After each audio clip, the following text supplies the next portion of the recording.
The car had been a mistake. Harry had understood this in the abstract since roughly the moment it hit the Whomping Willow, but the understanding had deepened considerably over the following week. Had matured, really, in the way that certain realizations do, moving from the queasy, theoretical to the lived experience of being stared at from multiple directions every time he sat down to eat. Everyone at Hogwarts knew. The portraits had probably told the staircases. The staircases had presumably informed the suits of armor. By the time Harry sat down for his third breakfast of the term with bits of tree bark still lodged in his school robes, there was not a student in the castle who couldn't describe in detail what he and Ron had looked like climbing out of a dented Ford Anglia with the navigational instincts of a very tired pigeon. He had received a howler on the morning of September the 2nd, which had shredded through the Great Hall at a volume that made the first years at the far end of the Hufflepuff table leap off their bench. Mrs. Weasley's voice, enormous and incandescent with maternal fury, had rattled the goblets. Ron had gone the precise color of his own hair. Harry had sat very still and counted the flagstones in front of him, which had seemed like the only dignified response available. Fame was a strange thing to carry, Harry had reflected during the evenings in those first weeks of term. He had been famous his whole life, in the sense that strangers recognized him in Diagon Alley, that people pointed at the scar on his forehead and said things like, "Lily's son, isn't he?" while he was trying to not be noticed, but it had always felt like a distant kind of fame, a reputation that existed somewhere behind him rather than with him, a story about a baby that had very little to do with the 12-year-old he had become. The car had changed something about that. The car had made him visible in a new way, specific and present and somewhat ridiculous, and he was finding it difficult to explain, even to himself, why he minded as much as he did. He had been the boy who lived since before he could read. You would think he would be used to being looked at. He was working on a transfiguration essay he wasn't making much progress on.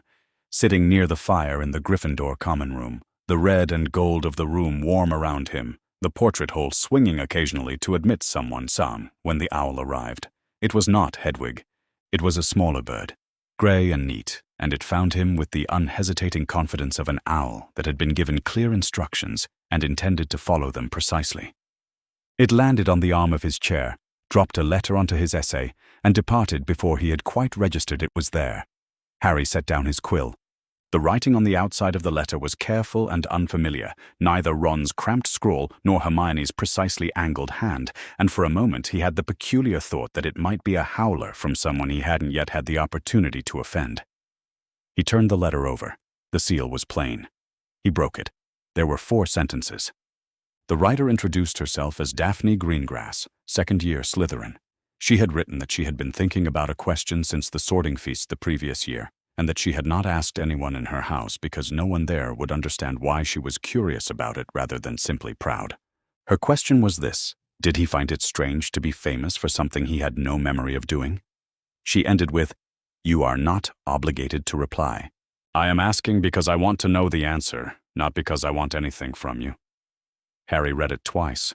He looked up at Ron, who was 4 feet away with his feet propped on a footstool, losing a game of chess against himself in a way that suggested he had recently lost a bet.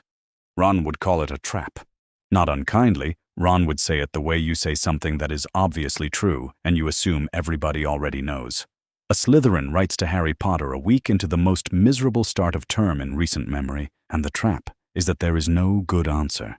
If Harry replied and she was testing him, she'd have his handwriting and his words to do what she liked with. If he didn't reply, she could tell anyone she liked that she'd tried to be civil and he'd ignored her. Ron would have said, "Don't." Hermione would have wanted to research Daphne Greengrass. She would have gone to the library. She would have come back with a precise account of the Greengrass family's blood status and social connections and voting history in the Wizengamot, and the information would have been useful and probably correct, and it would have told Harry nothing at all about whether this particular girl's curiosity was real. He did not tell either of them. He pulled a fresh piece of parchment from his bag. He wrote back, and he chose every word more carefully than he had chosen anything in a long time. "Yes," he said. Yes, he found it strange. He had been famous since he was 1 year old for surviving something he couldn't remember, and he had never quite known what to do with that fact because no one had ever seemed to want to know how he actually felt about it. They wanted to know about the scar, or about what Dumbledore had told him, or about whether he remembered the green light, which he didn't. Nobody had asked him whether he found it strange. He didn't know what she expected him to say about it, he wrote at the end, staring at the sentence for a moment before deciding to leave it. He was just saying what was true. He read it over once. It was too honest by approximately half, and he sent it with Hedwig before the better part of his judgment could weigh in. He watched the window until she disappeared into the dark. He thought, I should have slept on that. He went back to the essay, which he finished in approximately the time it took to wonder, twice, whether she would write back. The dungeons were cold by the time Daphne Greengrass settled at the desk near the far wall of the common room. The greenish light from the black lake shifted on the stone in the way it always did at this hour, slow and wavering, the color of something that had been underwater a very long time, and the fire in the common room grate was burning lower, most of the other students having drifted off toward the dormitories. She had her potions textbook open to a page she was not reading. She had been not reading it for some time. She had not expected a reply. She had told herself this clearly and with full conviction before sending the letter, on the grounds that managing expectations was the most efficient way to avoid embarrassment. He would not reply, or he would reply curtly, or one of his friends would reply on his behalf with something carefully worded and pointedly unencouraging. She had prepared for all of these outcomes.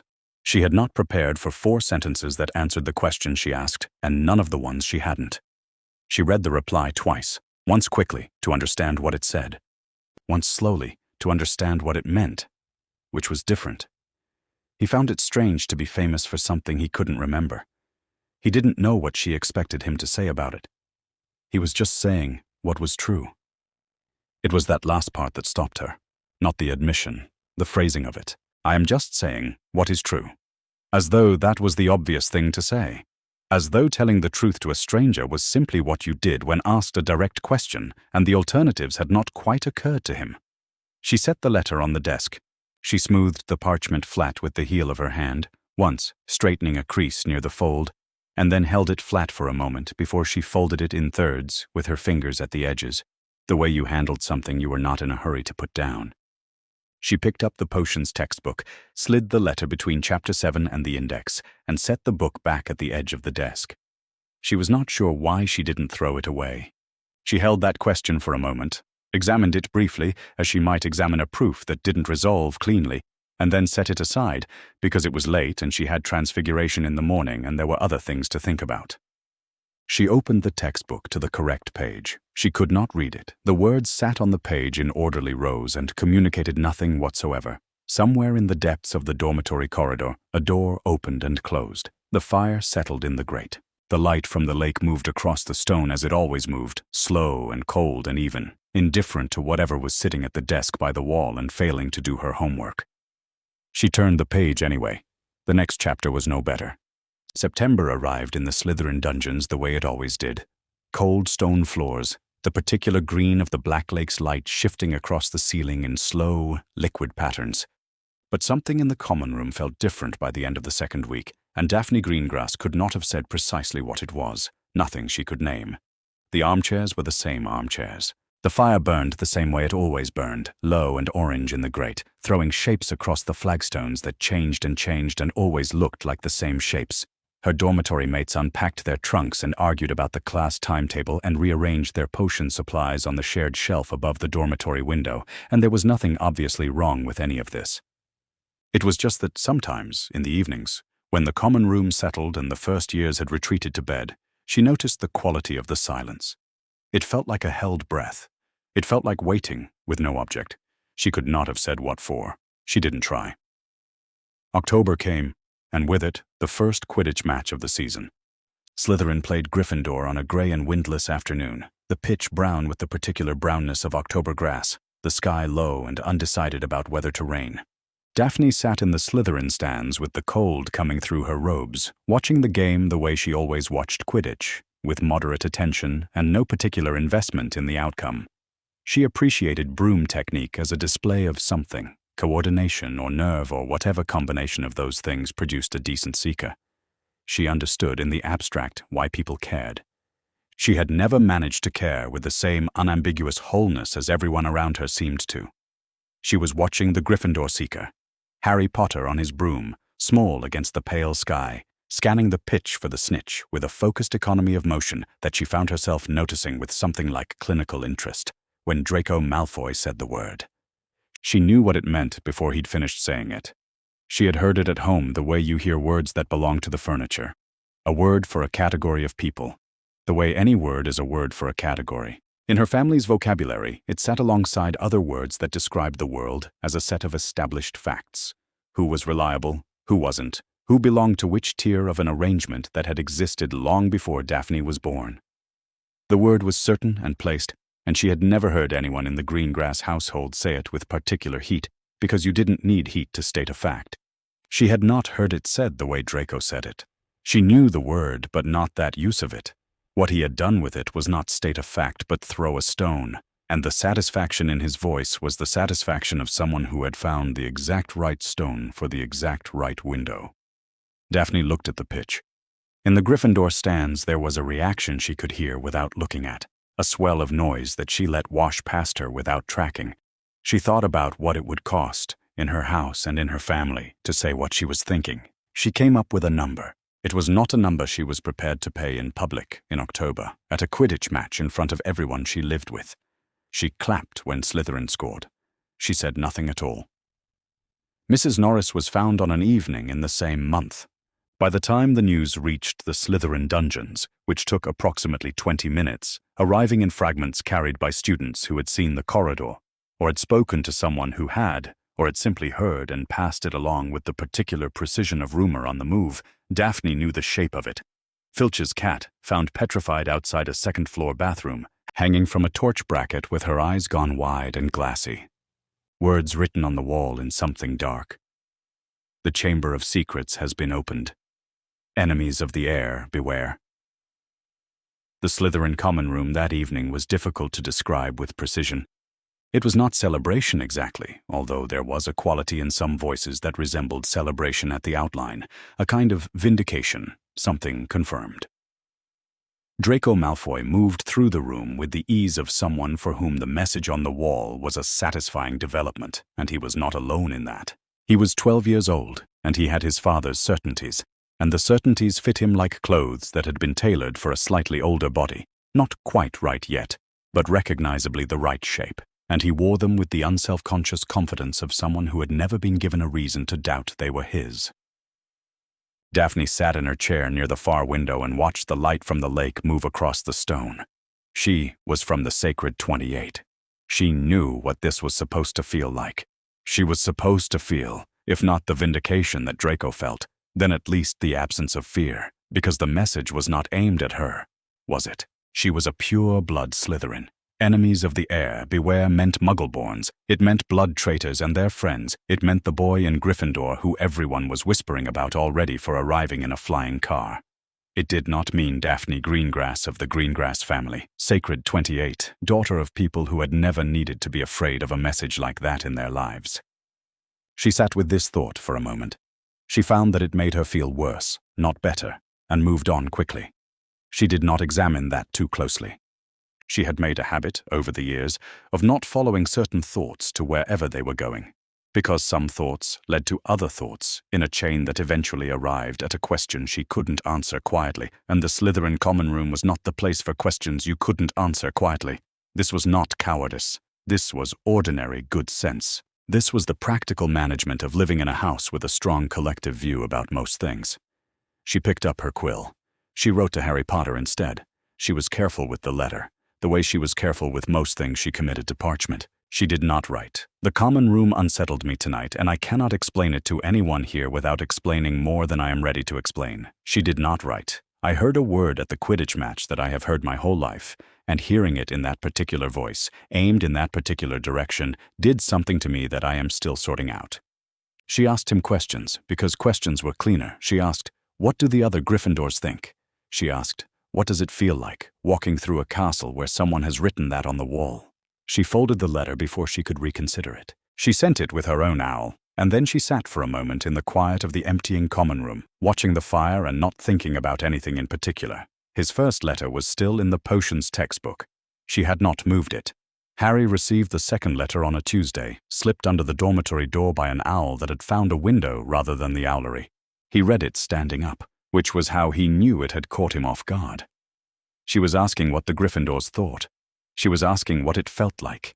He had been waiting, without quite admitting it to himself, to never hear from her again. He had been prepared, in the way you prepare for a door that probably wasn't going to open, for silence. He had not prepared for a second letter asking what it felt like. He sat down on the edge of his bed and thought about it. The castle did feel different since the wall.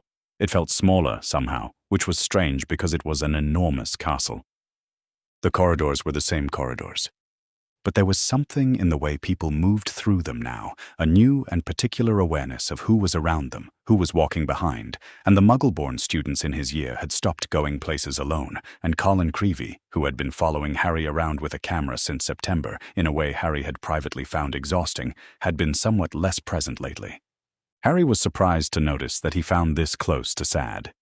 He wrote back. He wrote, "It feels like the castle stopped being safe." He didn't know what else to say about it that would be honest, and he had written to her once already on the operating principle that he was going to say what was true, so he left it there. He sent it with Hedwig before he thought about it too hard. He watched her go, and then sat for a moment with the odd, specific sensation of having told a Slytherin something he hadn't told Ron. He wondered if he should have. Then he decided there wasn't much to be done about it, one way or the other, and picked up his herbology textbook and went downstairs. The trouble with the mudblood explanation, Ron's explanation, technically, because Hermione had been too shaken to explain anything, and Ron had been the one to come through gritted teeth with the actual information, was that Harry hadn't known what the word meant when he heard it. He'd been in the Slytherin stands in his head, working out angles. He'd watched Draco Malfoy say it at someone and watched the effect move through the people nearby like something dropped into water, and he had known, from the quality of the reaction, that it was not a neutral word. But he hadn't had the vocabulary for it. He'd had to ask. Ron had gone quiet for a moment, which was unusual. Then he'd explained. Harry turned this over for a long time afterward. He turned it over in herbology, which had a quality of repetitive motion that lent itself to uncomfortable thoughts. And in the evenings in the Gryffindor common room with the fire banked low, and Ron cataloguing his chess pieces and Hermione building her tower of library books into something that was starting to look structural.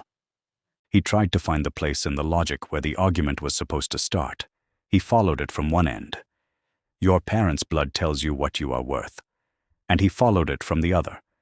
Certain people are worth more than others because of something they were born with and did not choose. He couldn't find the place where either end became a reasonable beginning. The argument didn't have a foundation. It just had a long history of people saying it with confidence, which was apparently enough. He sat down one evening with parchment and wrote to Daphne.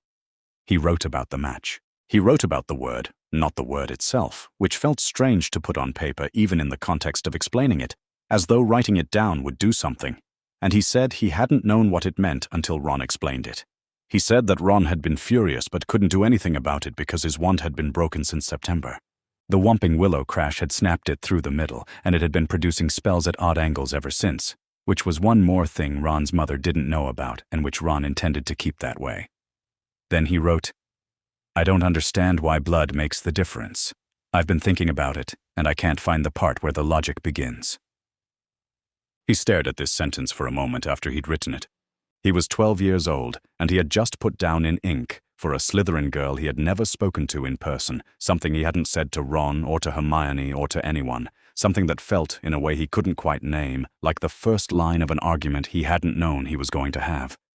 He sent the letter before he could think about it more carefully, because thinking about it more carefully seemed likely to make him not send it. Daphne's reply arrived 3 days later. He recognized her handwriting now. Precise and slightly right-leaning, the kind of handwriting that looked as though it never crossed things out. He opened the letter at the breakfast table and read it with his toast going cold beside him. She didn't use the word either. She said, "Blood doesn't make the difference." She said she had been told her whole life that it did, in precisely those terms, as a fact about the world. The way you are told facts about the world when you are young, and the people telling you them are confident, and the world around you seems to confirm them.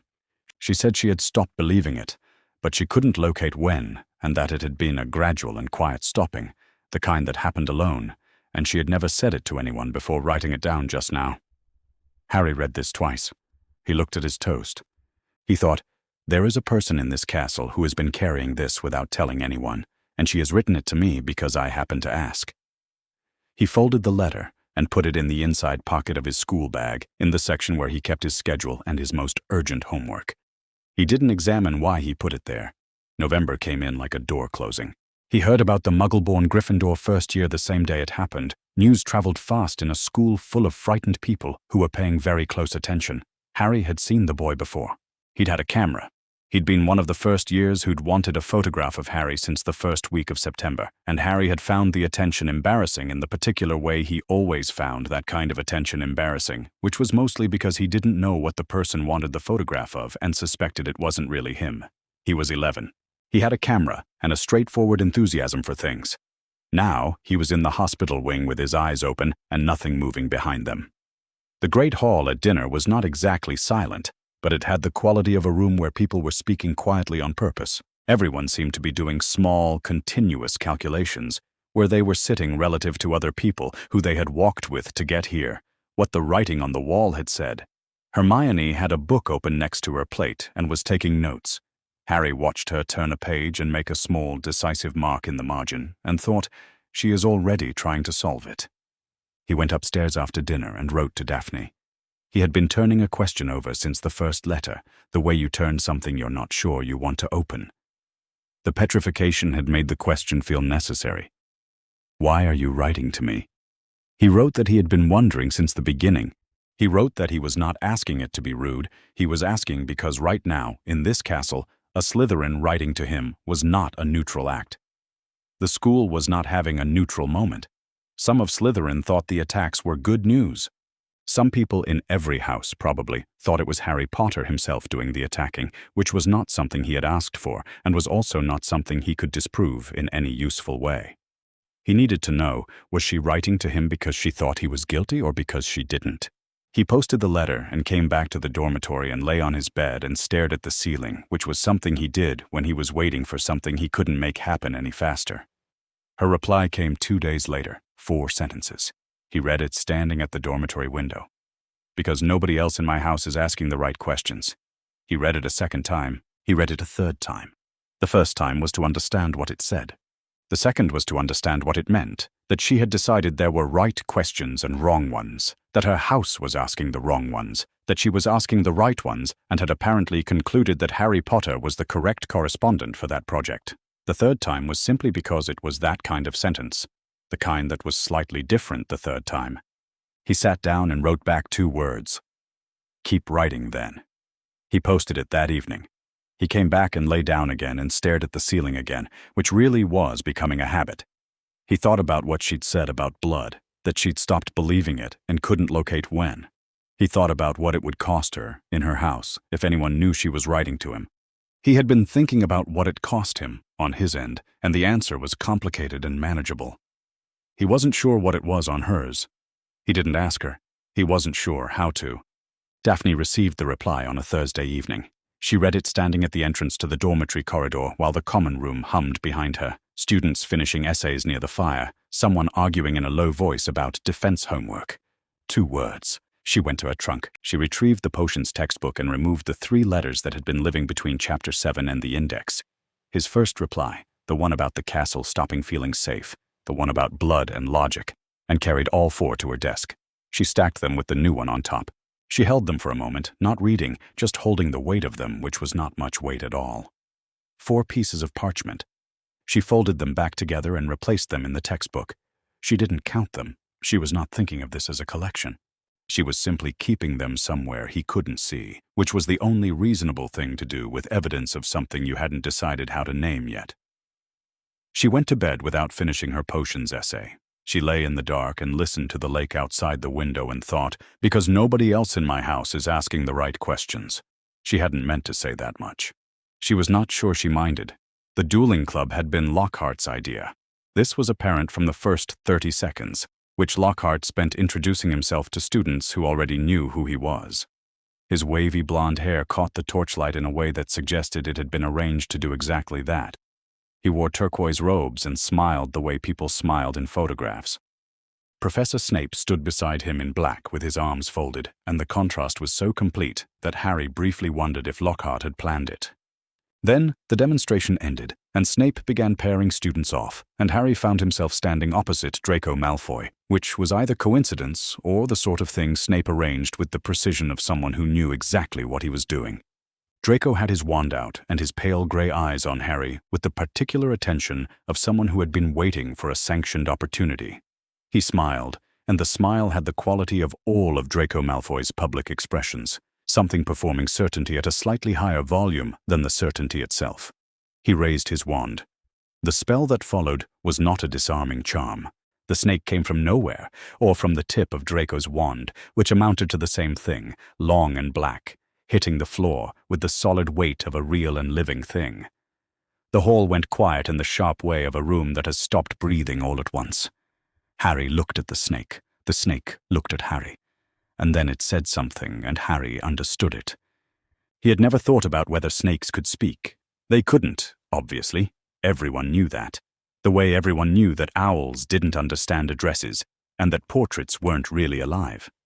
But the snake was saying something that came to Harry as clear and structured as speech, and he answered it without deciding to.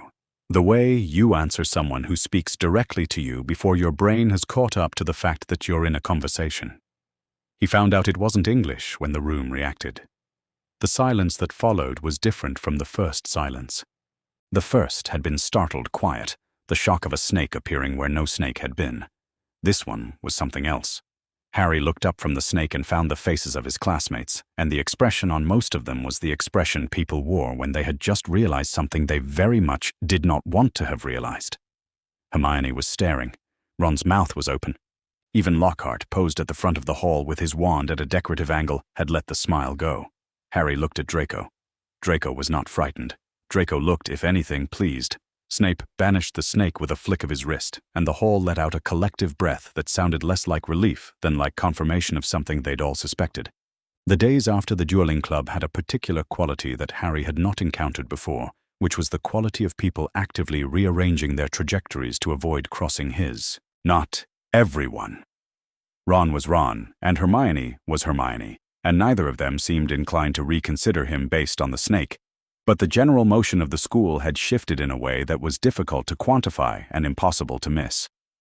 Corridors seemed to clear before he walked into them. People found reasons to look elsewhere. He was in the corridor near the hospital wing when he found them, the Muggle-born Hufflepuff petrified against the wall, eyes wide and fixed, and the Gryffindor ghost hovering motionless beside him. Harry had heard the name, Justin, Muggle-born, herbology. He knew only that he had arrived too recently to have caused this and too late to have prevented it, and those two facts combined into nothing that could save him from what anyone walking past would think. He walked away. There was nothing else to do. Daphne had been in the Great Hall for the dueling club. She had positioned herself near the middle of the Slytherin group, which was her habitual position, neither at the front where she'd be expected to contribute opinions, nor at the back where she'd appear to be hiding from them. She had watched Lockhart and Snape with the detached attention she brought to most things, and she had watched the students pair off, and she had been watching when Draco cast the snake into existence, and Harry Potter looked down at it and opened his mouth. What came out was not English. The room reacted, and Daphne stood inside the reaction and watched Harry Potter's face while it happened. This was the thing she would think about afterward, that she had watched his face, not the snake, not Draco, not the people around her adjusting their expressions to match the new consensus. She had watched Harry Potter discover what he had done, which was the moment his face changed. He had been focused on the snake, the particular focus of someone genuinely speaking to something, and then he had looked up and read the room, and she watched him read it, and what moved across his face was not triumph or satisfaction or the careful blankness of someone who had accomplished a plan. It was something that looked, to someone paying close attention, like fear. Not fear of the snake, fear of what had just come out of his own mouth. Around her, the Slytherin students were talking. She heard the shape of the conversation without attending to the words, "Potter, he's the one." And she noted the satisfaction in Draco's voice somewhere to her left and filed it in the category of things she was not going to say anything about. She thought about the letter.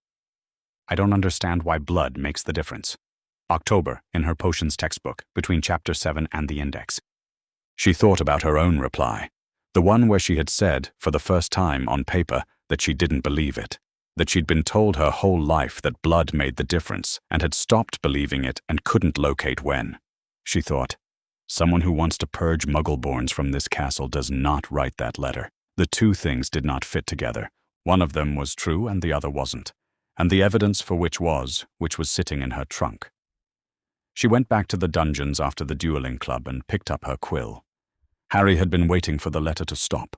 He hadn't admitted this in those terms, but it was what ran beneath the surface of his days since the dueling club, not who believed him or didn't, which had a clear and depressing answer, but the smaller question of whether Daphne Greengrass would be the next person to look elsewhere when he walked past. He had written to her, and she had written back, and it had meant something, and he didn't want it to end.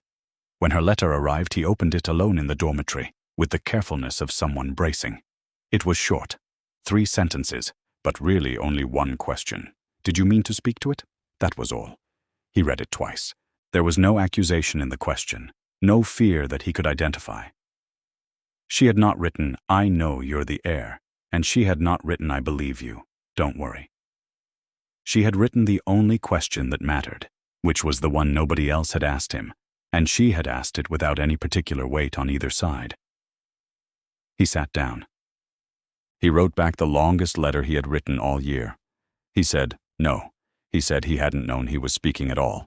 The snake had sounded like English, and he had replied the way you reply to something comprehensible. And it wasn't until he looked up and saw everyone's faces that he understood he had been hissing. He said he didn't know what that meant about him, and that he had been thinking about it since the dueling club and couldn't reach a conclusion he was comfortable with. He said, "I don't know what I am. And it frightens me more than it frightens anyone watching, because they're frightened of something outside themselves, and I'm frightened of something apparently inside me that I didn't put there." He sent the letter before he could reconsider a single word of it. Then he sat on the edge of his bed and felt, in approximately equal measure, relieved and terrified, which was a combination he had not experienced before and did not particularly enjoy. Daphne read his letter by the window, the green light of the lake moving on the stone around her. She read it once. She sat with it. She folded it and held it a moment longer than necessary, then added it to the stack in the potions textbook. She was still not thinking of this as a collection, but she noted that the newest letter was different from the others. The others were honest. This one was frightened. Harry Potter had written, on parchment, "I don't know what I am. It frightens me." She did not show it to anyone. She would not have been able to explain, if asked, why she was certain she never would. By the 23rd of December, the castle had emptied in the particular way it emptied every Christmas, which was suddenly and almost completely, as though someone had upended it and shaken. Harry had watched it happen from the top of the marble staircase, the procession of trunks and cages and owls and students moving toward the carriages, the noise of it all going at once. He hadn't looked for Daphne in the crowd. He wouldn't have been able to find her. He had never seen her face, not as far as he knew. And the Slytherin students were a mass of green and silver scarves heading in the same direction as everyone else. She was in there somewhere, going home to a house he couldn't picture, to a family he knew nothing about, and he noted her absence with the vague precision of someone noting the absence of a letter that hadn't been due to arrive yet. The castle that was left behind was a different castle. The corridors were the same corridors, but they sounded different. Every footstep returned to you, more of it than you'd put in, as if the stone had been collecting the noise of hundreds of feet for months and was now releasing it back at the few who remained. Harry and Ron moved through the echoing quiet of it like two people in a place that had been built for considerably more people, which was accurate. The Great Hall at Christmas was, in its way, remarkable. Harry had been at Hogwarts for a year and a half, and he had not yet stopped noticing what the enchanted ceiling did, how it showed you the sky exactly as the sky was at that moment, without making it pretty or softening what was actually up there. Above them on Christmas morning, it showed a low grey December sky, the color of something that had been thinking about snowing for several days and had not made up its mind. The hall was nearly empty. 4 long tables, one of them with Harry and Ron at the end nearest the fire, the other 3 bare. A handful of other students sat scattered along the Gryffindor table at a distance from each other that suggested everyone had decided to spread out now that space was available. The teachers were at the staff table, reduced in number, talking quietly among themselves. Ron had received a Weasley jumper. It was maroon with a large yellow R on the front, and he was wearing it with an expression of resigned affection that Harry found, for some reason he couldn't name, extremely comforting. Harry's own jumper was green. They ate through Christmas dinner with the slow thoroughness of people with nowhere to be, and the enchanted ceiling above them went gradually darker as December afternoons did, from grey to blue-grey to the deep early dark of the shortest days of the year. Harry's mind came back, the way it had been coming back all term, to the dueling club. to the moment before he'd looked up from the snake and understood. He thought about what it meant to speak a language you didn't know you spoke.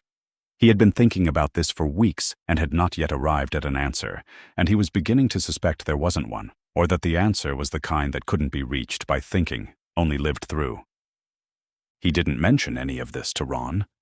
Ron knew, in the way Ron knew most things about Harry, by proximity and observation and the particular attentiveness of someone who had signed on as a friend early and hadn't reconsidered, that Harry was still working through it. Ron left him to work through it, which was one of the things Harry valued most about Ron and had not yet found words for.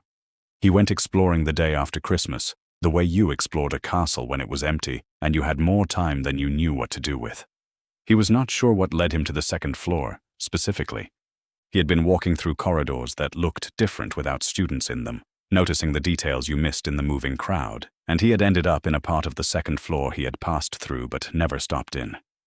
There was a bathroom there, out of order, with a small handwritten sign on the door that had been there long enough to have curled at the corners. Inside, Myrtle was weeping. This was not unusual. Myrtle wept more or less continuously in Harry's limited experience, and she wept with the particular commitment of someone who had made it the main project of a very long time. She was hovering above one of the stalls, transparent and miserable, and she did not acknowledge Harry, except to weep slightly more loudly when he came in, which he took as a form of greeting. "Someone threw a book at me," she said without being asked. "Threw it through me. People just throw things through me. They don't even look." Harry looked around the bathroom. It was derelict in the specific way of places that have been left alone for decades. Not dirty, exactly, but fixed, as if time had been standing still and waiting for something. The taps hadn't dripped in years. The mirrors had a quality of stillness. There was something on the floor near the far sink. A small black book, thin with a plain cover. Harry picked it up.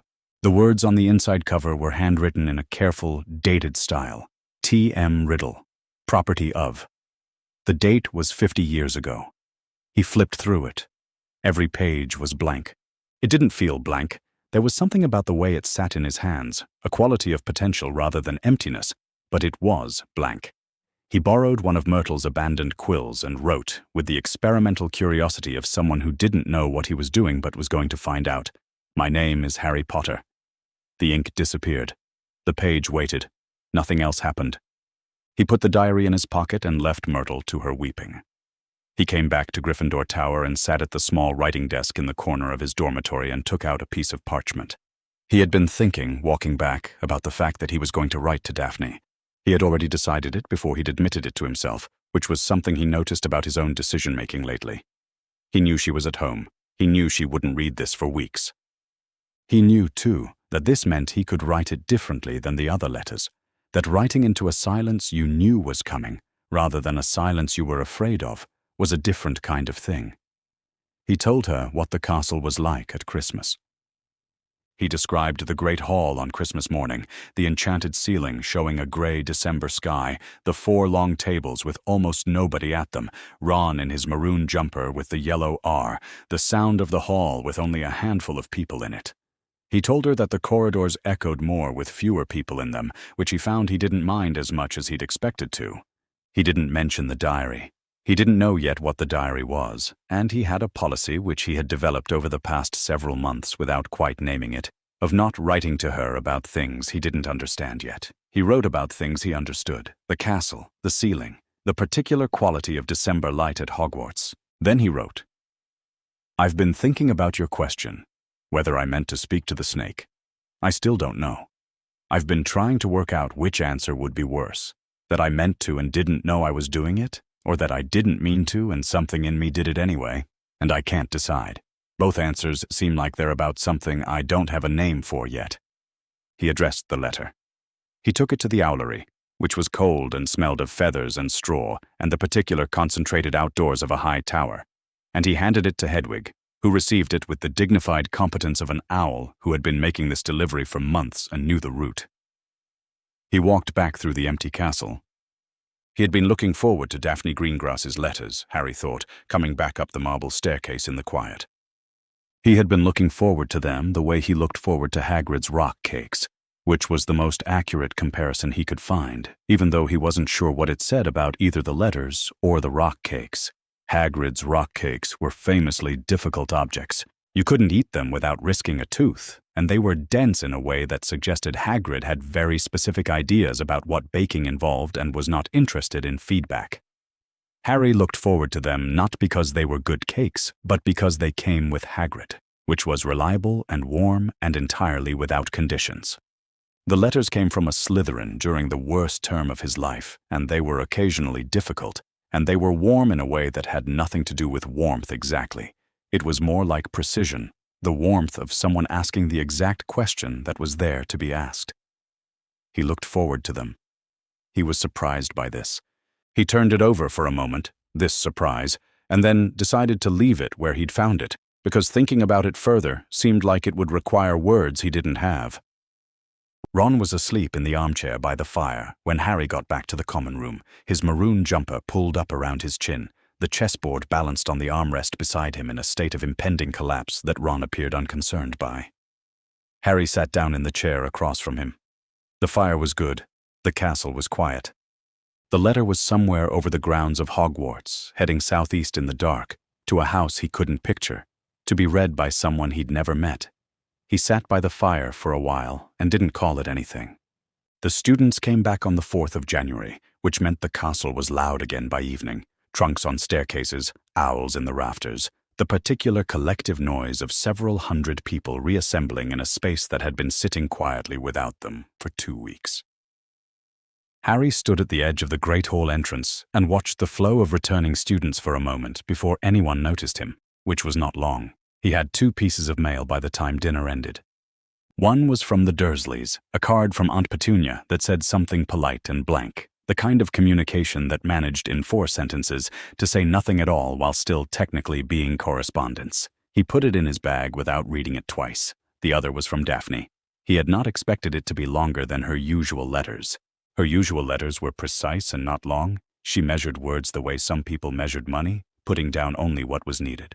This one was 3 pages. He took it to the dormitory and sat on his bed and read it in the quiet before Ron came up. She said that Christmas at home had been. She used the word adequate, then crossed it out, then used it again, and left the crossing out visible, which was unusual for her. She described, in generalities that were careful not to become specifics, what it was like to spend 2 weeks in a house where the name Harry Potter was not something you brought up over dinner. She said she had not told her family she was writing to him. She said she had been thinking about how to explain to herself why she hadn't, and the closest she could get was that it would have required explaining things she hadn't finished working out yet, and she didn't find it useful to explain unfinished things to people who had strong opinions about the conclusions. Then there was a line that Harry read 3 times. I imagine you know something about how many things are impossible to say at home, given what your family is like. He set the letter down for a moment and looked at the ceiling. She knew about the Dursleys. Everyone knew, in the way that everyone knew things about Harry Potter that Harry himself would not have volunteered. The car, the howler, the general biography of the boy who didn't choose to be famous had made him a kind of public fact before he'd even known what a Hogwarts was. She wasn't asking. She was just acknowledging that she knew, in the same way you acknowledge that someone is cold without asking them whether they'd prefer to be warm. He found, somewhat to his surprise, that this did not bother him. It was different from the staring, different from the Lily's son, isn't he, in Diagon Alley. It was someone saying, I can see the outline of what you're not saying. You don't have to say it. He wrote back that evening. He thanked her for the letter. He told her about the 2 weeks Ron's family had included him in more or less completely, which he tried to describe accurately and found difficult because the burrow and everything in it was almost impossible to explain to someone who hadn't seen it. He said, I think they have more people in that house than it's physically meant to hold. He said, it's the best Christmas I've had. He did not mention that this was not a high bar. Given the competition, she would understand that. The polyjuice potion had been done since before Christmas. Harry had known for months, in the back of his mind, that Hermione's project would eventually produce the thing it was supposed to produce. She had been working on it since September. The cauldron in the second-floor girls' bathroom, Myrtle's bathroom, the periodic borrowing of ingredients from Snape's stores that Harry didn't ask too many questions about. By the time they came back from Christmas, the potion was ready, which meant the plan was ready, which meant Harry's dormitory conversation with Ron in the first week of January moved from "when it's done" to "tonight." It was not, in retrospect, one of the better plans Harry had participated in. Parts of it went precisely as intended. He drank the potion in one of the cubicles in Myrtle's bathroom, which tasted like overcooked cabbage had been combined with something that actively did not want to be drunk, and the transformation was unpleasant was the word that came to him later, though in the moment he didn't have words for it at all. He was too busy becoming a different size. His eyesight changed. His hands were the wrong hands. He was looking at the bathroom through different eyes, which had a different prescription, which meant the world was slightly out of focus in a way he had never experienced before and found profoundly disorienting. Ron had the same problem, wearing Goyle's body with the expression of someone in mild, continuous distress. They did not speak to each other on the way to the dungeons because neither of them could produce the right voice convincingly, and they had agreed in advance that minimal conversation was the plan. Hermione did not come. There had been a problem with the hair. The entrance to the Slytherin common room was a stretch of blank dungeon wall that opened when you gave the right password, which Harry had known from their research but which was different somehow to see in practice. A wall becoming a door, the cool air of the corridor replaced by colder air from inside. He followed Ron through it and stopped just inside. The Slytherin common room was low-ceilinged and long and made almost entirely of stone. The windows, if you could call them windows, were oval spaces in the dungeon wall filled with greenish light from the black lake that had found its way in from the other side of the glass. The light moved, not quickly, not dramatically.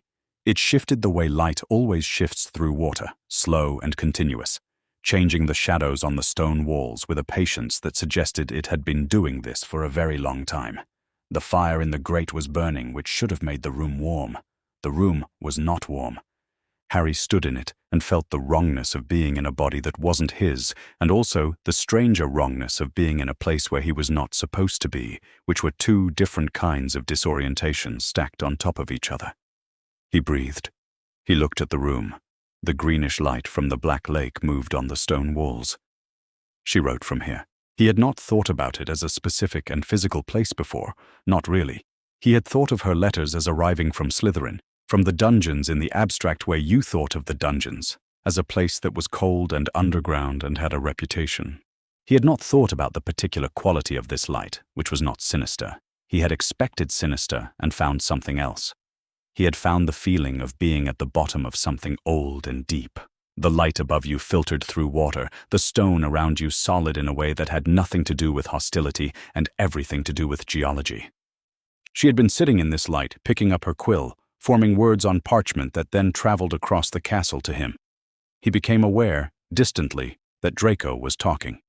Draco was holding court near the fire with the ease of someone for whom the Slytherin common room was his particular territory, which it was. He was not wearing school robes this late in the evening. Harry noted this without quite processing it, the way you noted details when your brain was doing several things at once. He was saying something about Dumbledore, about the school governors, about what would happen when the heir had finished the job. He was 12 years old, and he was using the word inevitable with the confidence of someone who had heard it used that way his entire life. He had no information about the chamber. That was clear within the first 5 minutes of listening. He had opinions, elaborate, certain opinions, about what would happen when the chamber finished what it had started, but no knowledge of who was directing it or what was in it or what it wanted. He was performing certainty about something he didn't understand. Harry had seen this before. It was the kind of certainty you had when your information stopped at its happening and its good, with no access to the mechanism underneath.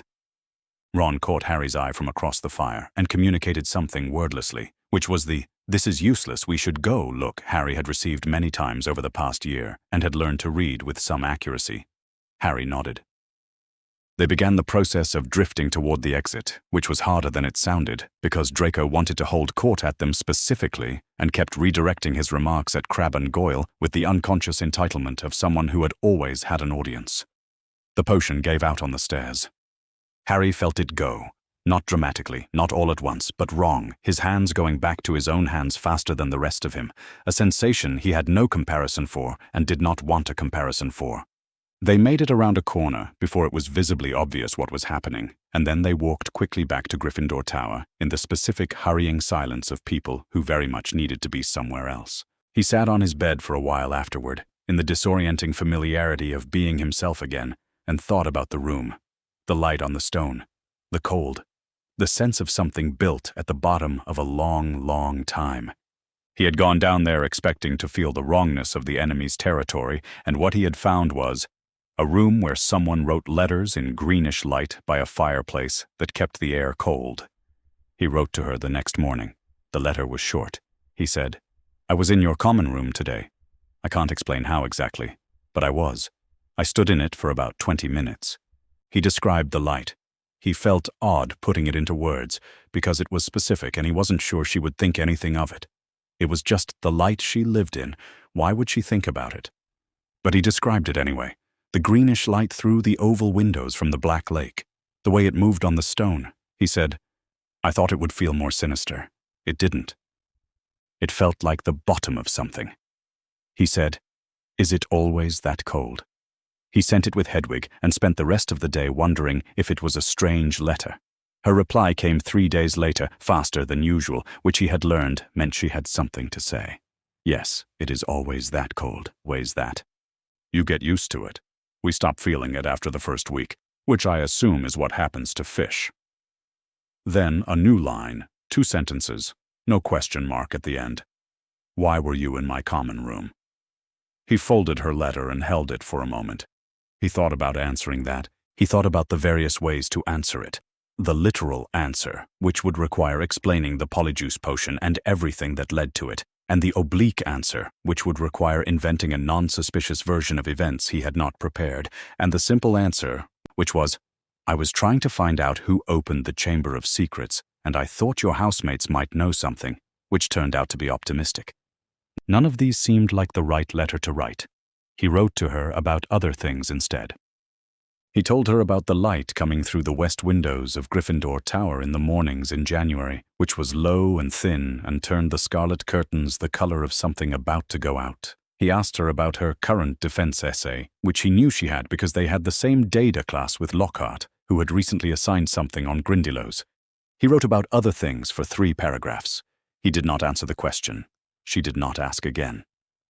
The diary sat in the bottom of Harry's bag from January into February, between his copy of A History of Magic and the rolled-up herbology notes he kept meaning to organize.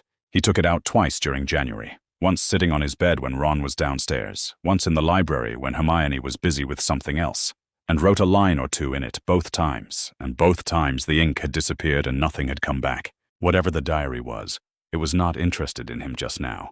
Or it required something he hadn't yet given it, or he was doing something wrong that he couldn't identify. He put it back both times and went on with the term and tried not to think about it more than he could help. February arrived with the particular quality of a month that was going to make things worse before it made them better. Lockhart announced Valentine's Day at breakfast on the 14th, with an enthusiasm that suggested he had been planning it since October and had been restraining himself until now. He had decorated the Great Hall overnight. There were heart-shaped confetti-like objects made of what appeared to be actual flowers slowly deteriorating in the enchanted ceiling's February gray, and there was a group of dwarves in golden wings standing near the doors. And Lockhart was beaming at the room with the expression of a man who expected gratitude and was prepared to be patient about receiving it. He announced that the dwarves would be delivering singing valentines throughout the school day, and the general response from the student body was the kind of silence that preceded a great deal of suffering. Harry's dwarf found him in the corridor between charms and lunch. It was, in terms of experience, one of the more mortifying things that had happened to Harry this year, and the year had produced some significant competition. The dwarf was small and very certain about its mission, and planted itself in front of Harry's shins in the middle of a crowded corridor and sang something that rhymed, "Eyes as green as a fresh pickled toad," with Harry's scar in a verse structure so aggressive it had to have been commissioned by someone who found the whole thing considerably funnier than Harry did. His face had gone red before the first line was finished. Around him, students stopped and watched with the collective attention of people who understood they were witnessing something that would be talked about. He thought about who might have sent it. He suspected Ginny Weasley, who was a first year and had been avoiding his eyes for approximately 3 months and was currently visible through the crowd with her hands pressed over her face. She was 11 years old and miserable about it, and he felt bad for her even through his own mortification, which was saying something. He extracted himself from the corridor and spent the rest of the day moving faster than the dwarves. It was after dinner, after Ron had fallen asleep in the chair by the fire, doing something theoretical to his astronomy chart, after Hermione had gone up with a book and the focused expression of someone who intended to spend the evening solving several problems at once, that Harry went back upstairs and took the diary out of his bag again. He didn't know what made him try it that particular evening. He had been thinking, going up the stairs, about the corridor and the dwarf, and the way the whole day had the quality of being observed in the wrong way. Not the watching he got in the corridors. People looking at the air suspect, but a more ordinary watching, public and faintly laughing. He had thought, sitting on the edge of his bed with the diary in his hands, here is a thing that might actually tell me something real. He uncapped the bottle of ink. He wrote, "My name is Harry Potter." The ink disappeared the way it always did. He waited, expecting nothing. This time, the diary wrote back. The ink appeared in a different hand, neat, dark, each letter precisely formed, the handwriting of someone who had been educated to care about presentation. "Hello, Harry Potter. My name is Tom Riddle. How did you come by my diary?" Harry stared at this for a moment. Then he wrote, "A girl was throwing it around in a bathroom." The reply came, "Fortunately, diaries can't be flushed so easily, I imagine. I wonder if you'd like to see something, Harry. I can show you something I saw 50 years ago. Would you like to see it?" The page dissolved. That was the only way Harry could describe it afterward. The page became something else. The dormitory became something else. And he was standing in a corridor that was Hogwarts, but not the Hogwarts he lived in. Older, and somehow more still. The stone colder, the torches burning with a light that seemed to come from a different time entirely. He was not standing in his own body. He was watching. He saw a headmaster's study that was and wasn't Dumbledore's office. He saw a boy, around his own age, dark-haired, with a face that was striking in the way faces are striking when they have been arranged very carefully, standing across a desk from a man who was not Dumbledore, and whose expression was the expression of someone receiving information he had not wanted to receive and was already deciding what to do with. Tom Riddle spoke.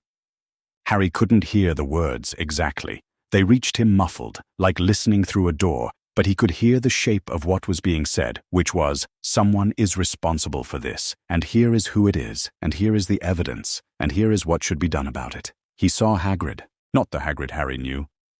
This Hagrid was maybe 13, 14, large in the way he was still large now, but without the years of beard, and he was standing in the corridor outside the office holding something in his arms that Harry recognized from the description in their herbology textbook before he understood what he was seeing.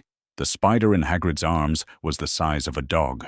Hagrid's expression was the expression Harry had seen on his face exactly once, when Harry had watched him through the hut window that evening on the island.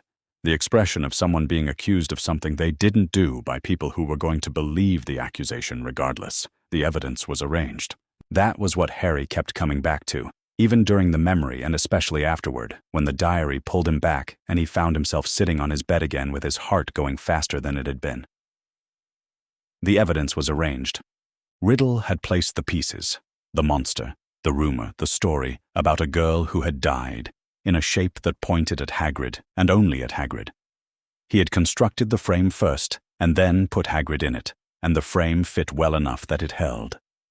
Harry sat with the diary closed in his lap for a long time after that. He wrote to Daphne 2 days later. He had been thinking, both days, about how to put what he'd seen into a letter without explaining what he'd seen it in, which was the problem.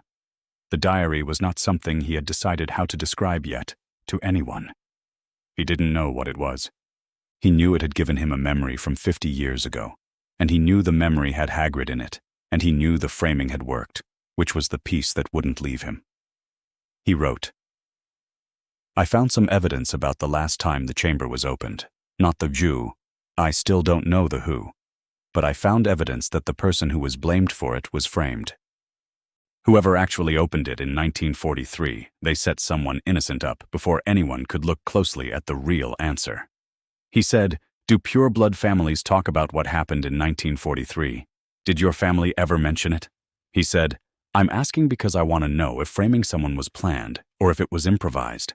Because if it was planned, then whoever did it knew exactly what they were doing. and I want to know what kind of person knows how to do something like that."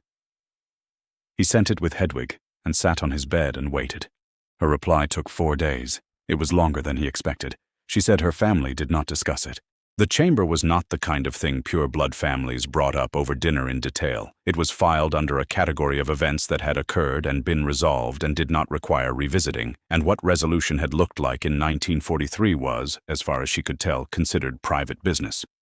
But she wrote the word, but on its own line, which he had noticed she did sometimes when she was separating what she knew from what she had worked out for herself. Framing an innocent person for something dark is not unusual. It is the oldest political move in my world that I can think of. I have watched it happen to Muggleborns for as long as I can remember, not always dramatically, not always with something as large as the chamber, but the structure is the same. You decide in advance who is going to be responsible. You arrange the evidence to fit that person. You make sure the evidence is in the right shape before anyone starts asking questions, because by the time questions come, the story is already told and the story has its own inertia. You do not need to silence the true account if you have made the false account run faster. If your person in 1943 was framed this way, and it sounds like they were, then whoever did it was not improvising. They had done it before, or they had watched it done, or they had been educated in how it worked. It is a learned thing. It requires knowing the audience. Whoever framed your person in 1943 knew exactly what they were doing. Harry read this sitting by the window in the dormitory with the low February light coming in and felt something shift in his understanding of the year, of the castle, of what was happening around him. He had been thinking of the chamber as something he didn't have enough information about, some missing piece he needed to find. But Daphne was telling him something different. She was telling him, the person who opened the chamber also knows how to build a story around a guilty verdict before the trial happens. They know how to make evidence. They know how audiences work. She had been educated in a world he hadn't. She knew the mechanisms of it.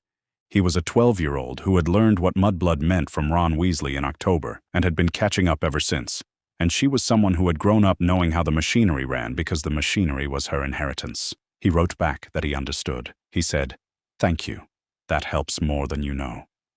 He went upstairs to retrieve the diary 2 days later and could not find it. He looked in his bag, his trunk, the drawer of his bedside table. He looked under his pillow and under his mattress and behind the books on the small shelf above his desk. He looked in the places you look when something has fallen: the floor, the back of the wardrobe, the corner behind the door. The diary was not there. He sat on his bed and went through where he had last seen it with the careful attention of someone trying very hard not to panic. He did not know when it had been taken. He did not know who had been in the dormitory. He did not know if he had put it down somewhere and it had been moved, or if someone had come in and taken it deliberately, or if he had lost it himself in some way he couldn't reconstruct. What he knew was that it was gone, and the gone feeling it left was not just the feeling of a missing object. It was the feeling of a door that had been there yesterday and was now simply wall. He did not write to Daphne about the diary. He had not told her about it directly, only circled around what it had shown him, and now that it was gone, he found he did not know how to explain what he had lost when she did not know what he had had. He kept her letter instead. Whoever framed your person in 1943 knew exactly what they were doing. He folded it and put it in the inside pocket of his school bag, where it sat with his schedule and the things he needed close. The diary was gone. The letter stayed. He was not sure what to do with either of those facts, but they were the facts he had. February passed without another attack, and then March passed, and something peculiar happened to the year in the absence of crisis. It continued. Daphne had not expected this. She had spent so much of the autumn calibrating herself against the attacks, mapping the corridor changes, noting which students had started moving in groups, watching the common room for which direction the collective certainty was pointing on any given day, that she had not quite prepared for the possibility that the castle might simply go on being a school for a while. Classes happened. Essays were due. The mandrakes in herbology, which Professor Sprout announced with the gravity of someone managing important livestock, had grown to the difficult adolescent stage and required handling with earmuffs because an adolescent mandrake's cry was not lethal, but was, she said, deeply unpleasant. This was accurate. Daphne repotted one on a cold Thursday afternoon in February and came away from the greenhouse with a ringing in her ears that lasted until dinner. She told Harry about it. This was the other thing that happened in the quiet months. The letters, released from the pressure of having something urgent to report, became something different. They had always been a conversation, but in September and October and November, the conversation had been about the castle and the attacks and the particular atmosphere of a school where someone had written a threat in blood on a second-floor wall. In February and March, there was still the underlying awareness of that. It didn't disappear. It was part of the year's texture now, but the letters found room for other things. She told him about the mandrakes. He told her about Quidditch practices, which he described briefly and then, in a later letter, slightly more fully after she asked what flying actually felt like, which was a question she had not quite meant to ask and almost crossed out and then left in because she was curious, and curiosity was not something she was in the habit of editing out of herself. His answer surprised her. He said it was the only time the scar didn't feel like it was part of him.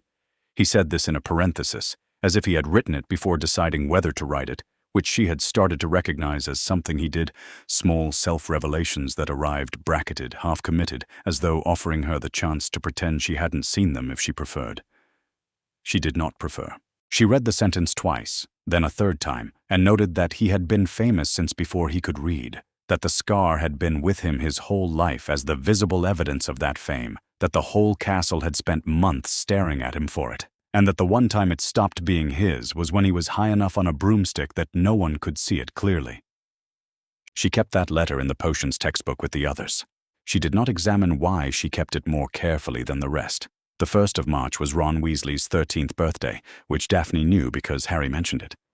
This was not unusual. He had been mentioning his friends in his letters since October, in the way you mentioned people who were part of the furniture of your life, which was easy and unconscious and not something Harry seemed to notice he was doing. He wrote about Ron's chess obsession and Hermione's library strategies with a specificity that meant he had been paying attention to these people long enough for their habits to be familiar. He did not write like someone who was alone. He wrote like someone who had been given people who mattered to him and who understood this, at least enough to put them in letters without thinking about it. She thought about this afterward. She thought about the way her own letters were structured, precise, outward-facing, asking more than they offered. She had given him arguments and observations and questions and, recently, one or two things about the mandrakes and the herbology greenhouse and the quality of the cold in the dungeons in early spring, which was a dry cold and different from the damp cold of autumn. She had not mentioned anyone the way he mentioned Ron. She did not have a Ron to mention. She wrote this on a separate scrap of parchment. I do not have people to mention in the same way he does, and held it for a moment and then tore it up small. This was not a thought she had written down because she intended to keep it.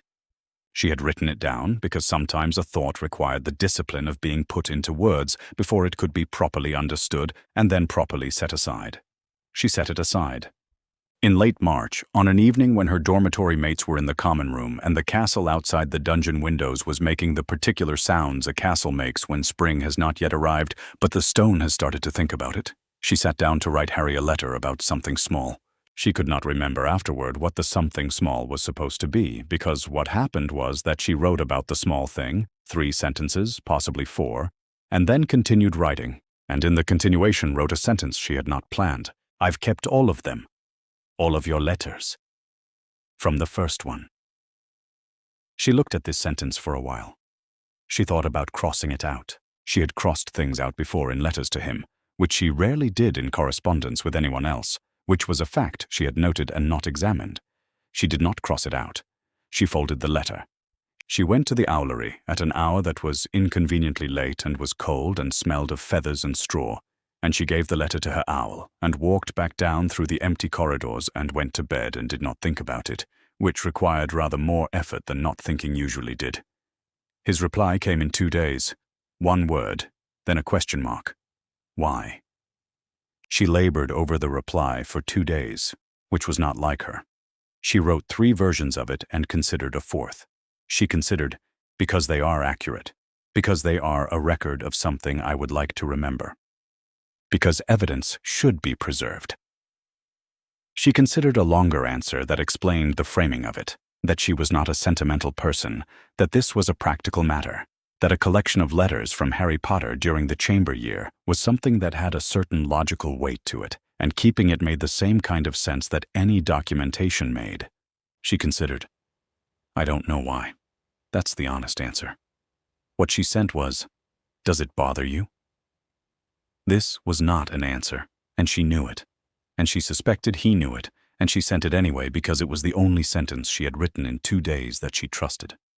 His reply came the next morning, which was faster than any letter had ever come from him. 1 word: no. She added this to the potions textbook and sat for a moment with the textbook closed on her desk and the greenish light from the black lake moving on the stone walls of the dormitory in the way it always moved, indifferent and slow and precise. She took out all of his letters. This was not something she planned. She opened the textbook and removed them. There were more than she had thought, or her sense of the number had grown imprecise because she had not counted in a while, and spread them on her bed in what she believed was chronological order, which was approximately right, and looked at them. She was not reading them. She had read them all. She knew what they said. She was looking at them the way you looked at something you wanted to understand in a new way, from a perspective you didn't have when you first encountered it. Harry Potter's handwriting, hurried, uneven, tilting slightly right, the letters not quite consistent from word to word, as if his hand couldn't quite keep up with what he was thinking. The first letter, the first reply, September, 4 sentences, was careful. Not in the way careful people were always careful, but in the way someone careful for the first time was careful. The carefulness of someone who had decided to say a true thing and was moving slowly around the decision to make sure the words were exactly right. The handwriting was tighter there, more deliberate. She could see him thinking about whether to trust her in the actual shape of the letters. The October letters were different, still careful, but faster. Fewer micro-corrections, fewer places where the pressure of the pen changed as if he'd paused mid-word. It feels like the castle stopped being safe. Written quickly, written the way things are written when they need to come out. The letters from November had crossings out she hadn't noticed as carefully before, which meant he had written something and thought better of it, not removed the thought entirely, because you could still see the crossed-out word underneath, but reconsidered the word. She could not read the crossed-out words, and found that she didn't need to. The crossings out were their own information. They meant, I am deciding in front of you what I am willing to say. The December letter, the Christmas one, the longer one, about the enchanted ceiling and the sound of the empty castle. The handwriting there was different again, more even, slower maybe, or more at ease. She couldn't be certain which. The Christmas letter had a quality of space in it that the other letters didn't have. She had thought, when she first received it, that it was because the castle was empty and he had more time to write. Now she thought it was something else. He had written it knowing she wouldn't read it for weeks. He had written it anyway. She worked her way forward through the year. She read the handwriting rather than the words, saw the cautious February hand, still careful, but differently so, less like someone performing caution and more like someone who had simply made caution a habit they weren't interested in abandoning. She saw the March letters, which were longer, and in which the crossings out had increased, which she took to mean that he was saying more things and reconsidering more of them, which was not the same as less honesty. It was the process of honesty getting more complicated. She came to the last letter. No, 1 word, in his handwriting, tilting slightly right. She held it for a moment and then set it down. She went to her trunk. At the bottom, under her winter robes and the textbooks she had already finished, and a few things she had brought from home that she did not leave out on the dormitory shelf, there was a small wooden box. It had belonged to her grandmother on her mother's side, which was the only information she had about it. Plain, dark-stained wood, no carving, an ordinary brass clasp that had nothing magical about it, and never had. She had brought it to Hogwarts the first year without quite knowing why, and kept it at the bottom of her trunk without examining that either. She put the letters in the box. She put them in order, as close to chronological as she could manage. She put them gently, which was not something she thought about doing until afterward. She had simply done it. She closed the clasp. She put the box back at the bottom of her trunk under the winter robes and closed the trunk. She did not think of this as safekeeping. She thought of it as, there are things that should not be loose in a potions textbook, things that should be in order. She was an organized person. This was organization. That was what she thought when she thought about it, which she resolved to do as little as possible. She was not entirely successful at this, but she tried. May came in like something that had been held back. Harry would think about this later, about how the quiet months had felt almost survivable, almost like the year might simply run out before anything else happened, and how wrong that had been. May did not ease in. It arrived all at once, and what it brought arrived with it, and the three things happened close enough together that Harry would afterwards struggle to sort them into order in his memory. They had happened in order. They just hadn't felt like it. Hermione was found petrified on a Sunday. Harry learned about it the way he had learned about most of the year's events, not directly, not by being there, but by the particular speed of the news and the quality of the silence that followed it. Ron was the one who came up to the dormitory to tell him, and Ron's face when he came through the door was not the face of someone with something to say. It was the face of someone who had just run out of a category they thought would hold. They went to the hospital wing. Hermione was lying in one of the middle beds, her eyes wide and fixed, seeing nothing. Her other hand, not the one on the blanket, was partially closed around something, but Madame Pomfrey said they weren't to touch or move her yet. A Ravenclaw prefect named Penelope Clearwater was 2 beds down, similarly still. Harry stood at the foot of Hermione's bed for a long time and could not quite connect the person lying there to the person who had spent the last 6 months building a tower of library books and making small decisive marks in the margins of things and knowing, with the particular certainty of someone who had been correct too many times to stop trusting herself, exactly what to do next. The investigation stopped. This was not a decision Harry and Ron made. It was simply the shape of the situation. They did not have what they needed to continue without her. Dumbledore was suspended on a Wednesday. Harry was not in the room when it happened, but he saw the aftermath. Saw Dumbledore moving through the entrance hall with the school governors arranged around him like a sentence that had already been written. The conclusion already reached. Lucius Malfoy was among them, white blonde and unhurried. The kind of unhurried that came from having arranged the room in advance. Dumbledore walked without rushing. He stopped when he passed the corridor where Harry and Ron were standing and looked at them with an expression that Harry could not read exactly. It was not reassurance, not entirely, but it was not surrender either. "When in doubt," Dumbledore said, in the specific way of someone who was not actually speaking to the room, "go to the library." And then he was gone, and the entrance hall felt structurally different. The way a building feels different when something load-bearing has been removed, and the walls are still standing, but no one is entirely sure how. McGonagall became acting headmistress. She was a different kind of authority, not lesser precisely, but more visible in the way that competence under pressure was always more visible than competence in ordinary conditions. She issued announcements. She tightened the curfew. She moved through the corridors with the particular briskness of someone absorbing an additional job while refusing to put down the one she already had. Harry watched her from a distance and thought, "She is managing." He was not sure if the castle was manageable without Dumbledore, but she was trying. Hagrid was taken to Azkaban on a Friday.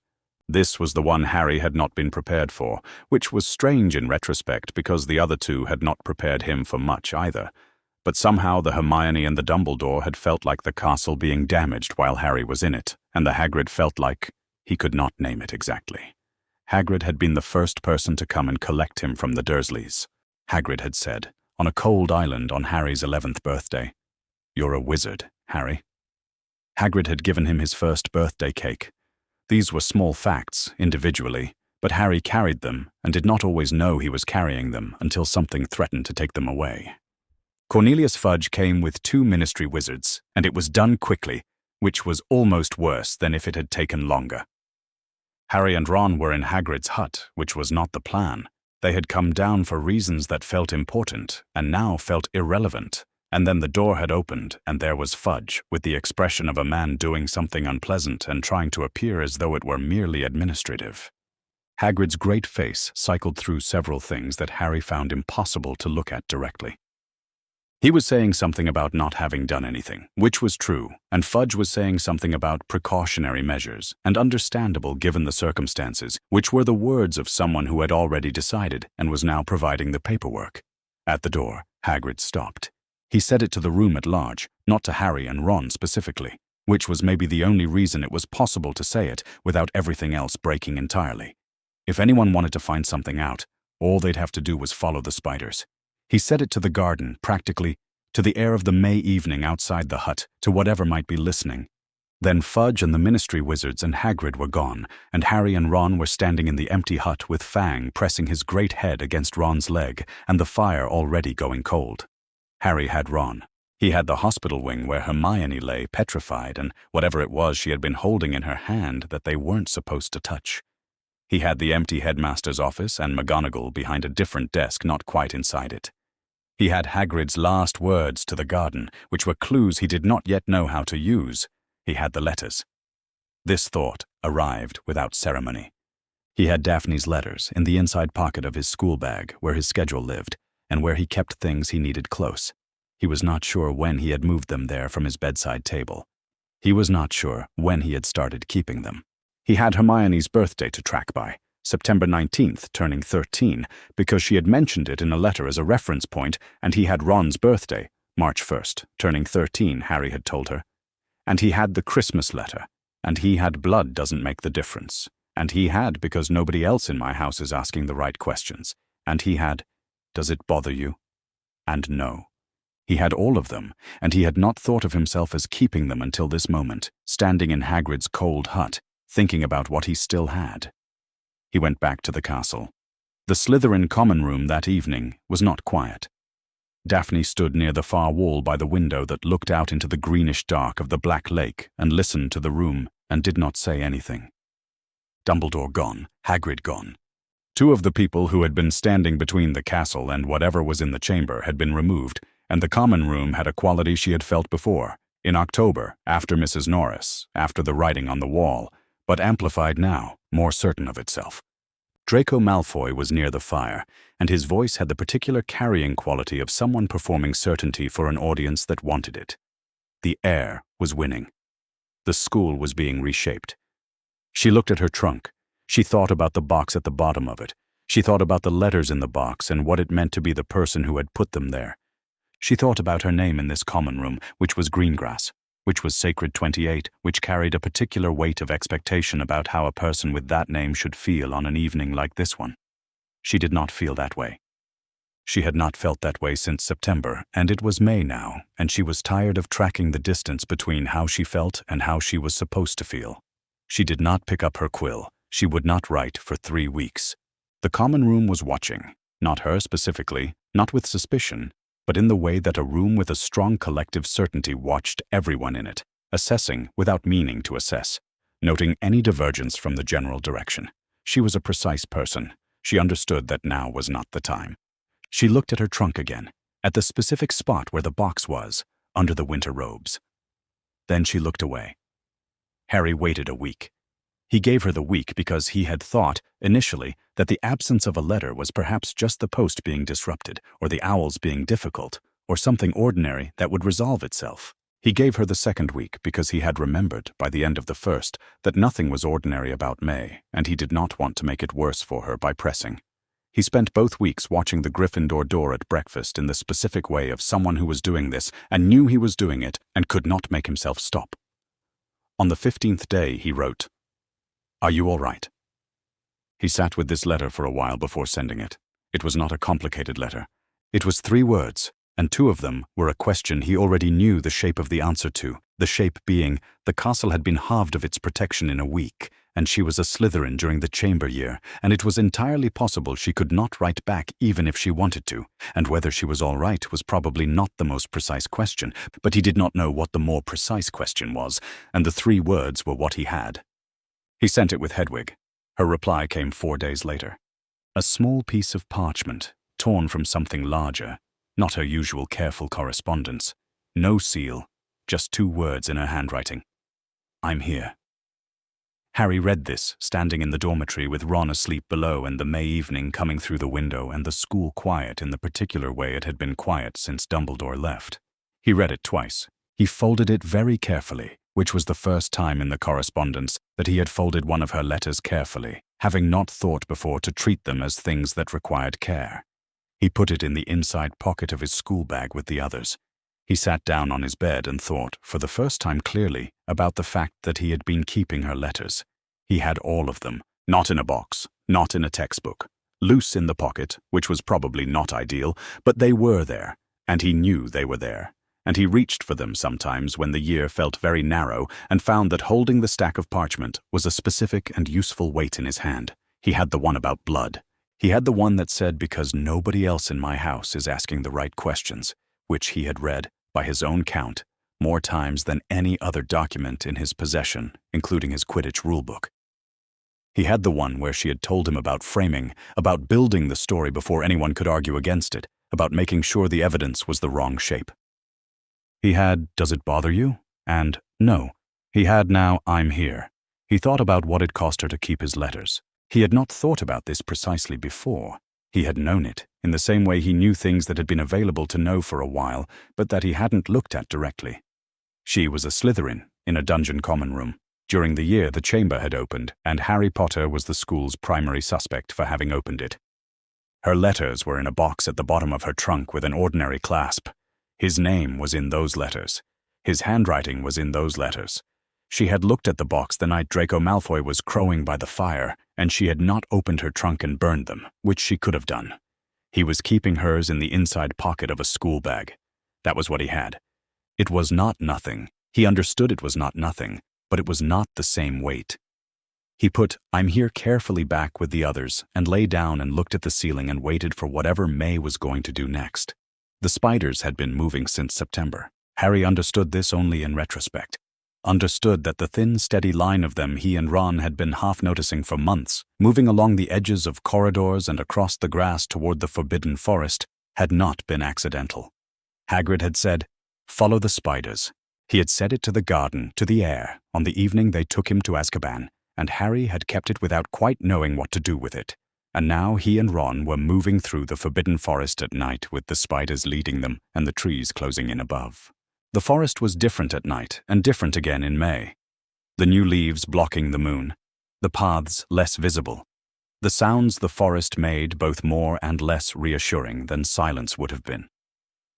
Harry had been in the forest before, in first year, which had not been pleasant, and this was not pleasant either, but it was purposeful, which was the only useful distinction he could find. They were following a clue. The clue was, at this moment, a line of spiders moving with directional certainty through the undergrowth. The place the spiders led them to was not what Harry had expected. He had expected something dark and deliberately concealed, the kind of lair you found at the end of a trail you were supposed to find. What he found instead was a clearing, and in the clearing, an enormous web, and in the web and around its edges more spiders than he had words for. Spanning every size from the size of a dog to the size of a small car, their eyes catching the faint moonlight in clusters. At the center of the web sat one that was larger than all the others, ancient-looking, its eyes filmed over white with blindness, its body still. This was Aragog. Harry recognized him from the diary memory, the monster that was not a monster, the creature Hagrid had raised from an egg and that Riddle had arranged the evidence around. Aragog spoke. He spoke in the slow, deliberate way of something very old, and what he said was that Hagrid had never opened the chamber, and Hagrid had never set a creature on anyone inside the school. He spoke well of Hagrid, which was clearly the truth. This was a spider who had lived in loyalty to a person for 50 years and who understood loyalty as a complete and permanent fact. He confirmed what Harry had suspected from the diary memory. The creature attributed to Hagrid in 1943 had been arranged, not found. Hagrid's crime had been having a monster while the story about a monster needed someone to attach to. But Aragog could not tell them what was in the chamber. What he said instead was that it was something spiders feared above all other things, and that he would say no more about it, and that they were welcome to stay as long as they liked, which was the kind of hospitality that meant something very different from what the word usually meant. The spider colony was not loyal to Harry and Ron. Harry understood this approximately 3 seconds after Aragog finished speaking, when the spiders around the clearing began to move inward, and Ron made a sound beside him that Harry had time to agree with completely before the two of them were running through the undergrowth in the dark with no particular plan beyond getting out in a direction that was not inward.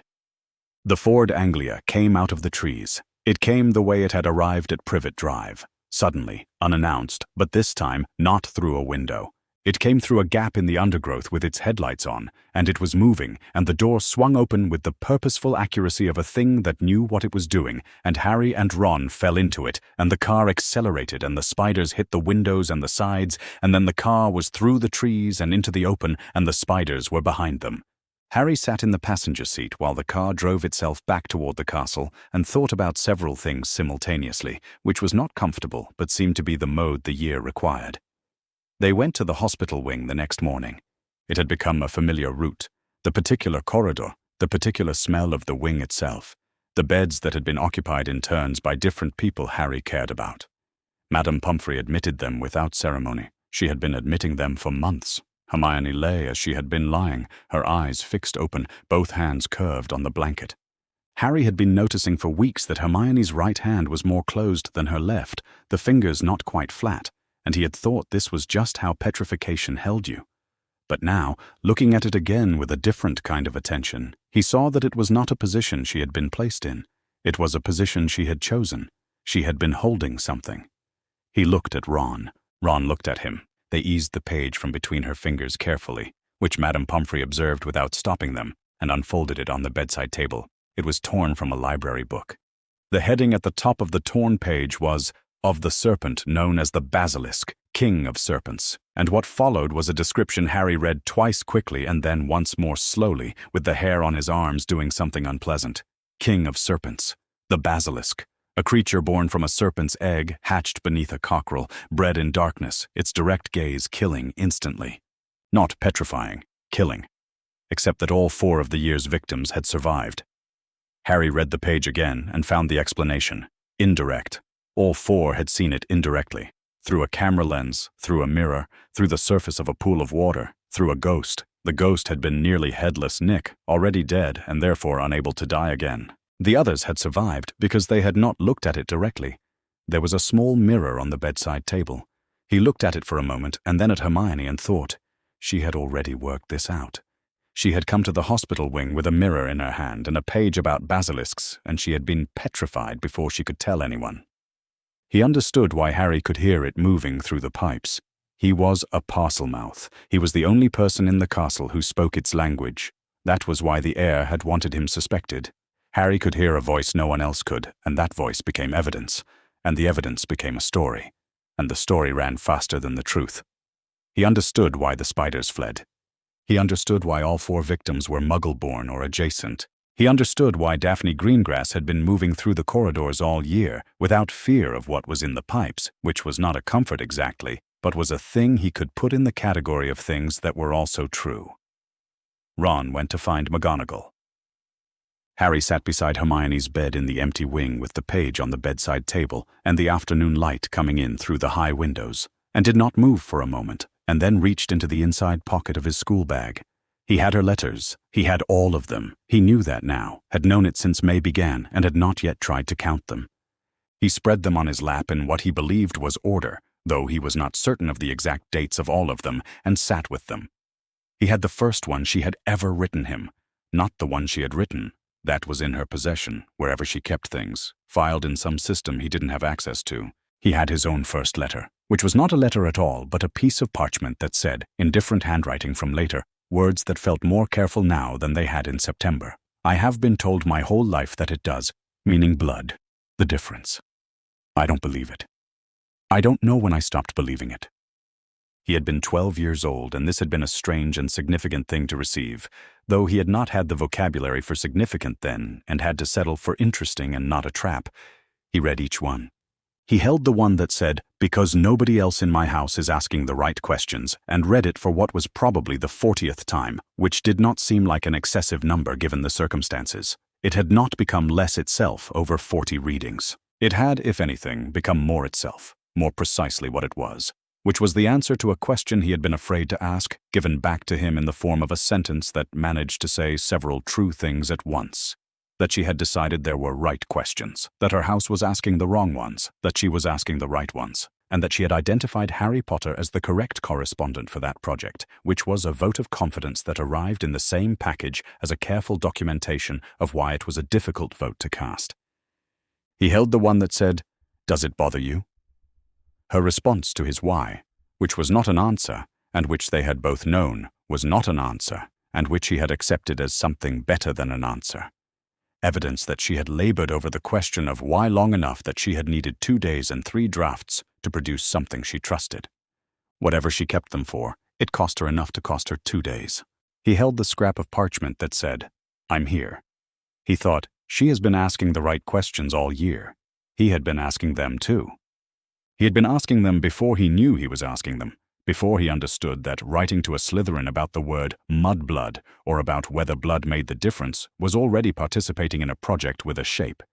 He had been asking, what is this school that I've been brought into, and what are its rules, and which of those rules are true, and which ones are the evidence arranged in the wrong shape so the story runs faster than the question. He had been asking these things in letters to someone who had been educated in how the arrangement worked, who had grown up knowing the machinery because the machinery was her inheritance, and she had been answering him in the only place either of them didn't have to perform the correct answer.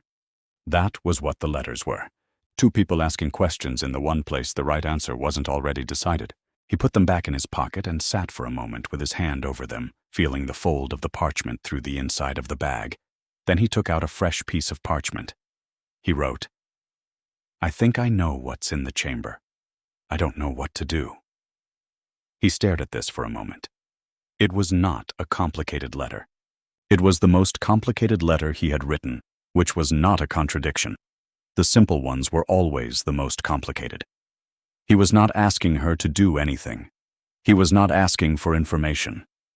He was telling her that the year had narrowed to a point and that he was standing at the point with the knowledge of what was in the chamber and no clear path forward, and that he was writing to her because the letters had been the place where he did not have to perform the right answer, and at this moment he did not have a right answer to perform. He sent it with Hedwig. He watched her go from the window of the empty wing and then went back to sit beside Hermione's bed until Ron came back with McGonagall, and then he attended to that, and the rest of the day happened in the specific way that days happened when they were full of things that needed attending to, without offering any of the things that made attending worthwhile. Daphne's reply came the next morning. He found it at breakfast, delivered by an owl he had been recognizing since September. Her owl, neat and grey, quick on the wing. The letter was a single piece of parchment folded once. He opened it expecting something. He was not sure what. One sentence. Then find out what you need to and do it. He read it twice, which was not because he didn't understand it the first time. He folded it carefully. He put it in the front pocket of his robes, not in the school bag with the others, in the pocket, loose, where his hand was. He could feel it when he moved. He did not write back. He thought, sometimes, that he should write back. He had the thought several times that day and several times the next, and each time the thought arrived, he found he did not have words that were better than the ones she had already used, which were, find out what you need to and do it. He had the instruction. He was working on the finding out.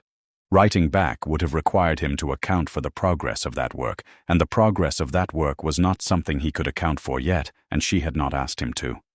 He kept her letter in his pocket. He thought about it when he moved through the corridors, when he went to classes, when he lay in the dormitory at night listening to the castle and hearing, sometimes, something moving in the walls. He thought, she said, find out what you need to. He did not yet have what he needed. He was working on having it. The letter stayed in his pocket. He did not remove it and put it with the others. This one he kept close. The message appeared on the wall on a morning in June, and the castle went quiet in the way it had gone quiet before, not gradually, not the quieting of a room settling, but the sudden absence of sound that happens when enough people stop breathing at the same time. Her skeleton will lie in the chamber forever. Ginny Weasley was gone. Harry stood in the corridor with the words on the wall above him and thought of Ginny at the breakfast table 10 months ago, 11 years old, first year, looking at everything with the careful attention of someone who had heard a great deal about Hogwarts and was determined to see it clearly now that she was here. He thought of her at the Valentine's Day chaos, her hands over her face. He thought of her moving through the year with the slightly too careful bearing of someone who was managing something they hadn't asked to manage, and now she was in the chamber, and this was what the year had been building toward from the beginning, and the building was done. He and Ron went to Lockhart. They went because Lockhart had spent the entire year claiming to know what was in the chamber and promising to deal with it when the time came, and the time had come, and there was a possibility that he had been telling the truth about some of it. There was also, Harry had begun to think, a possibility that he had been lying about all of it. They found him in his office packing. Harry watched Lockhart's face while he packed and found there that he understood something he had not understood before, which was the specific way in which a person could be very confident and very fraudulent at the same time without those two things creating a contradiction. Lockhart was performing right now the act of someone who had decided to run. Hurried movements, the bright eyes gone slightly unfocused, the professional certainty curdled into something that looked like planning, but was actually the controlled panic of someone who understood the accounting of the year and had decided the numbers were against him. He said things. He said he had intended to deal with it when the time came. He said memory charms were complicated to undo. He said he had never done any of it. The published adventures, all of it had been other people's work, and he had been very good at one thing specifically, which was making people forget. Harry looked at Ron. Ron looked at Harry. Then they picked up their wands and told Lockhart he was coming with them. The walk to Myrtle's bathroom was one of the stranger walks Harry had taken at Hogwarts. Lockhart went with them with the expression of someone who had resolved to be dignified about this, which was not an expression Harry had patience for at this particular moment. The corridors were empty. It was not quite a lockdown, but it was close. Students in their common rooms, teachers positioned at strategic points. The castle contracted around the crisis. They moved through it quickly and without speaking. In Myrtle's bathroom, the taps were still. The mirrors had their same quality of frozen watching. Myrtle drifted near the ceiling and looked at them with the mild interest of someone who had been present for things before and expected to be present for more. Harry went to the sink. He looked at it for a moment. A perfectly ordinary Hogwarts sink, old, white, slightly tilted on its base. And then he spoke. The sound that came out of him was not English. He had stopped being surprised by this. The Parseltongue felt, now, like a language he had been speaking all his life without knowing its name. It came naturally, which was perhaps the most unsettling thing about it, the ease of it. The pipe opened beneath the sink with the sound of something that had been closed for a long time releasing. They went down. The pipe was long and sloped and dark, the kind of dark that was not dark because the light was off, but because no light had ever been meant to go here. Harry landed at the bottom in a rush of cold air and stood in the tunnel and waited for his eyes to adjust, which they did only slightly. Ron landed beside him. Lockhart landed behind them both and said something that Harry did not attend to. The tunnel smelled of old water and stone and something else that Harry could not name and did not try to, because naming it would have required thinking about what was in the chamber at the end of the tunnel, and he needed to keep moving rather than think about that yet. They moved forward through the dark. The tunnel was wide enough to walk through, the walls slick, the floor uneven in ways that caught at their feet. Harry kept going. Forward was the only direction that had anything at the end of it. Behind him, he heard Lockhart say, "I'll take that." He heard the specific sound of a wand changing hands, which was not a sound he had ever catalogued before, but which he recognized immediately, in the same way you recognized a sound you'd never heard before because of what it meant. He turned. The spell came from Ron's wand and went wrong. That was the whole of it. The backfired Obliviate unspooled through the tunnel in a direction it had not been aimed, and the ceiling came down in portions, and then the tunnel was full of falling rock and sound. And then it was not full of those things, and Harry was on the other side of the rockfall, and Ron and Lockhart were on the other side of it, and a large section of tunnel wall was between them. He could hear Ron through the rock, not clearly, but enough to know he was there. Ron was saying something about getting back, about finding another way. Harry said, "Go." He said, "I'll meet you at the top." He said it with more confidence than he had, because confidence was required by the situation, and the situation did not care whether he had it. He turned back toward the chamber. He walked through the tunnel alone. The darkness was complete here, further in than they had come, past the point where even the faint gray of the pipe entrance carried. He kept one hand on the tunnel wall and moved forward and did not stop. He thought about what was ahead of him and then stopped thinking about it, because thinking about it was not useful, and moving was useful, and the body that was moving him forward was doing something that did not require his full cognitive participation. He thought. She said, "Find out what you need to, and do it." He had the letter in his front pocket. He did not reach for it. He kept moving. The door to the chamber was a stone wall with carved serpents that opened when he spoke to it, and then it was a room. It was very large. The ceiling was so high it was invisible in the dark above him, the dimensions of the room suggesting something built to be seen rather than used. Along the walls, stone pillars carved with serpents rising and coiling, reaching toward the darkness above. At the far end, a statue, enormous, the face of a man Harry did not recognize but could infer. long, gaunt, the look of someone who had believed something about his own importance and had it confirmed over and over for long enough to arrange it in stone. Salazar Slytherin, the founder who had hidden the monster and left the key in the language of serpents and waited for 1,000 years for someone who could use both. In front of the statue, Ginny Weasley lay on the floor. Beside her, holding Harry's wand, stood Tom Riddle. He was Harry's age, or appeared to be. A boy with dark hair and a face that was handsome in a deliberate way. The handsomeness of someone who had understood early that appearance could be arranged and had arranged it carefully. He was not quite solid. Not in the way of a ghost, which Harry knew. Ghosts had a translucency that declared itself, that said, "I am the echo of something." This boy was something else. He was the record of something, rather than the thing itself, assembled from the memory of a person who had been 12 years old in 1943, and who was, in some sense, that Harry did not yet have the language for, still 12 years old in 1943, wearing the present year like borrowed clothes. He spoke. Harry listened. Harry had known, walking down the tunnel, that the answer to the diary's mystery would be here, and it was here, and hearing it confirmed was not comfortable, but it was information. The diary was not just a record, it had been a trap, and Ginny had been carrying the trap all year without knowing it, feeding it her fear and her loneliness, and her thoughts about the boy she admired, and the thing in the diary had been feeding on her in return, getting stronger while she got weaker. And now she was on the floor, and the thing was standing up and holding Harry's wand. Riddle talked about himself the way people talked when they had thought about themselves for a very long time in the dark. Harry let him talk and looked for options. He looked at Ginny. Her chest was moving. She was breathing. He heard it before he saw it. The sound the basilisk made moving through the chamber was the sound he had heard in the walls all year, the sound that had only ever come to him as English. He understood now why it had been English to him and to no one else.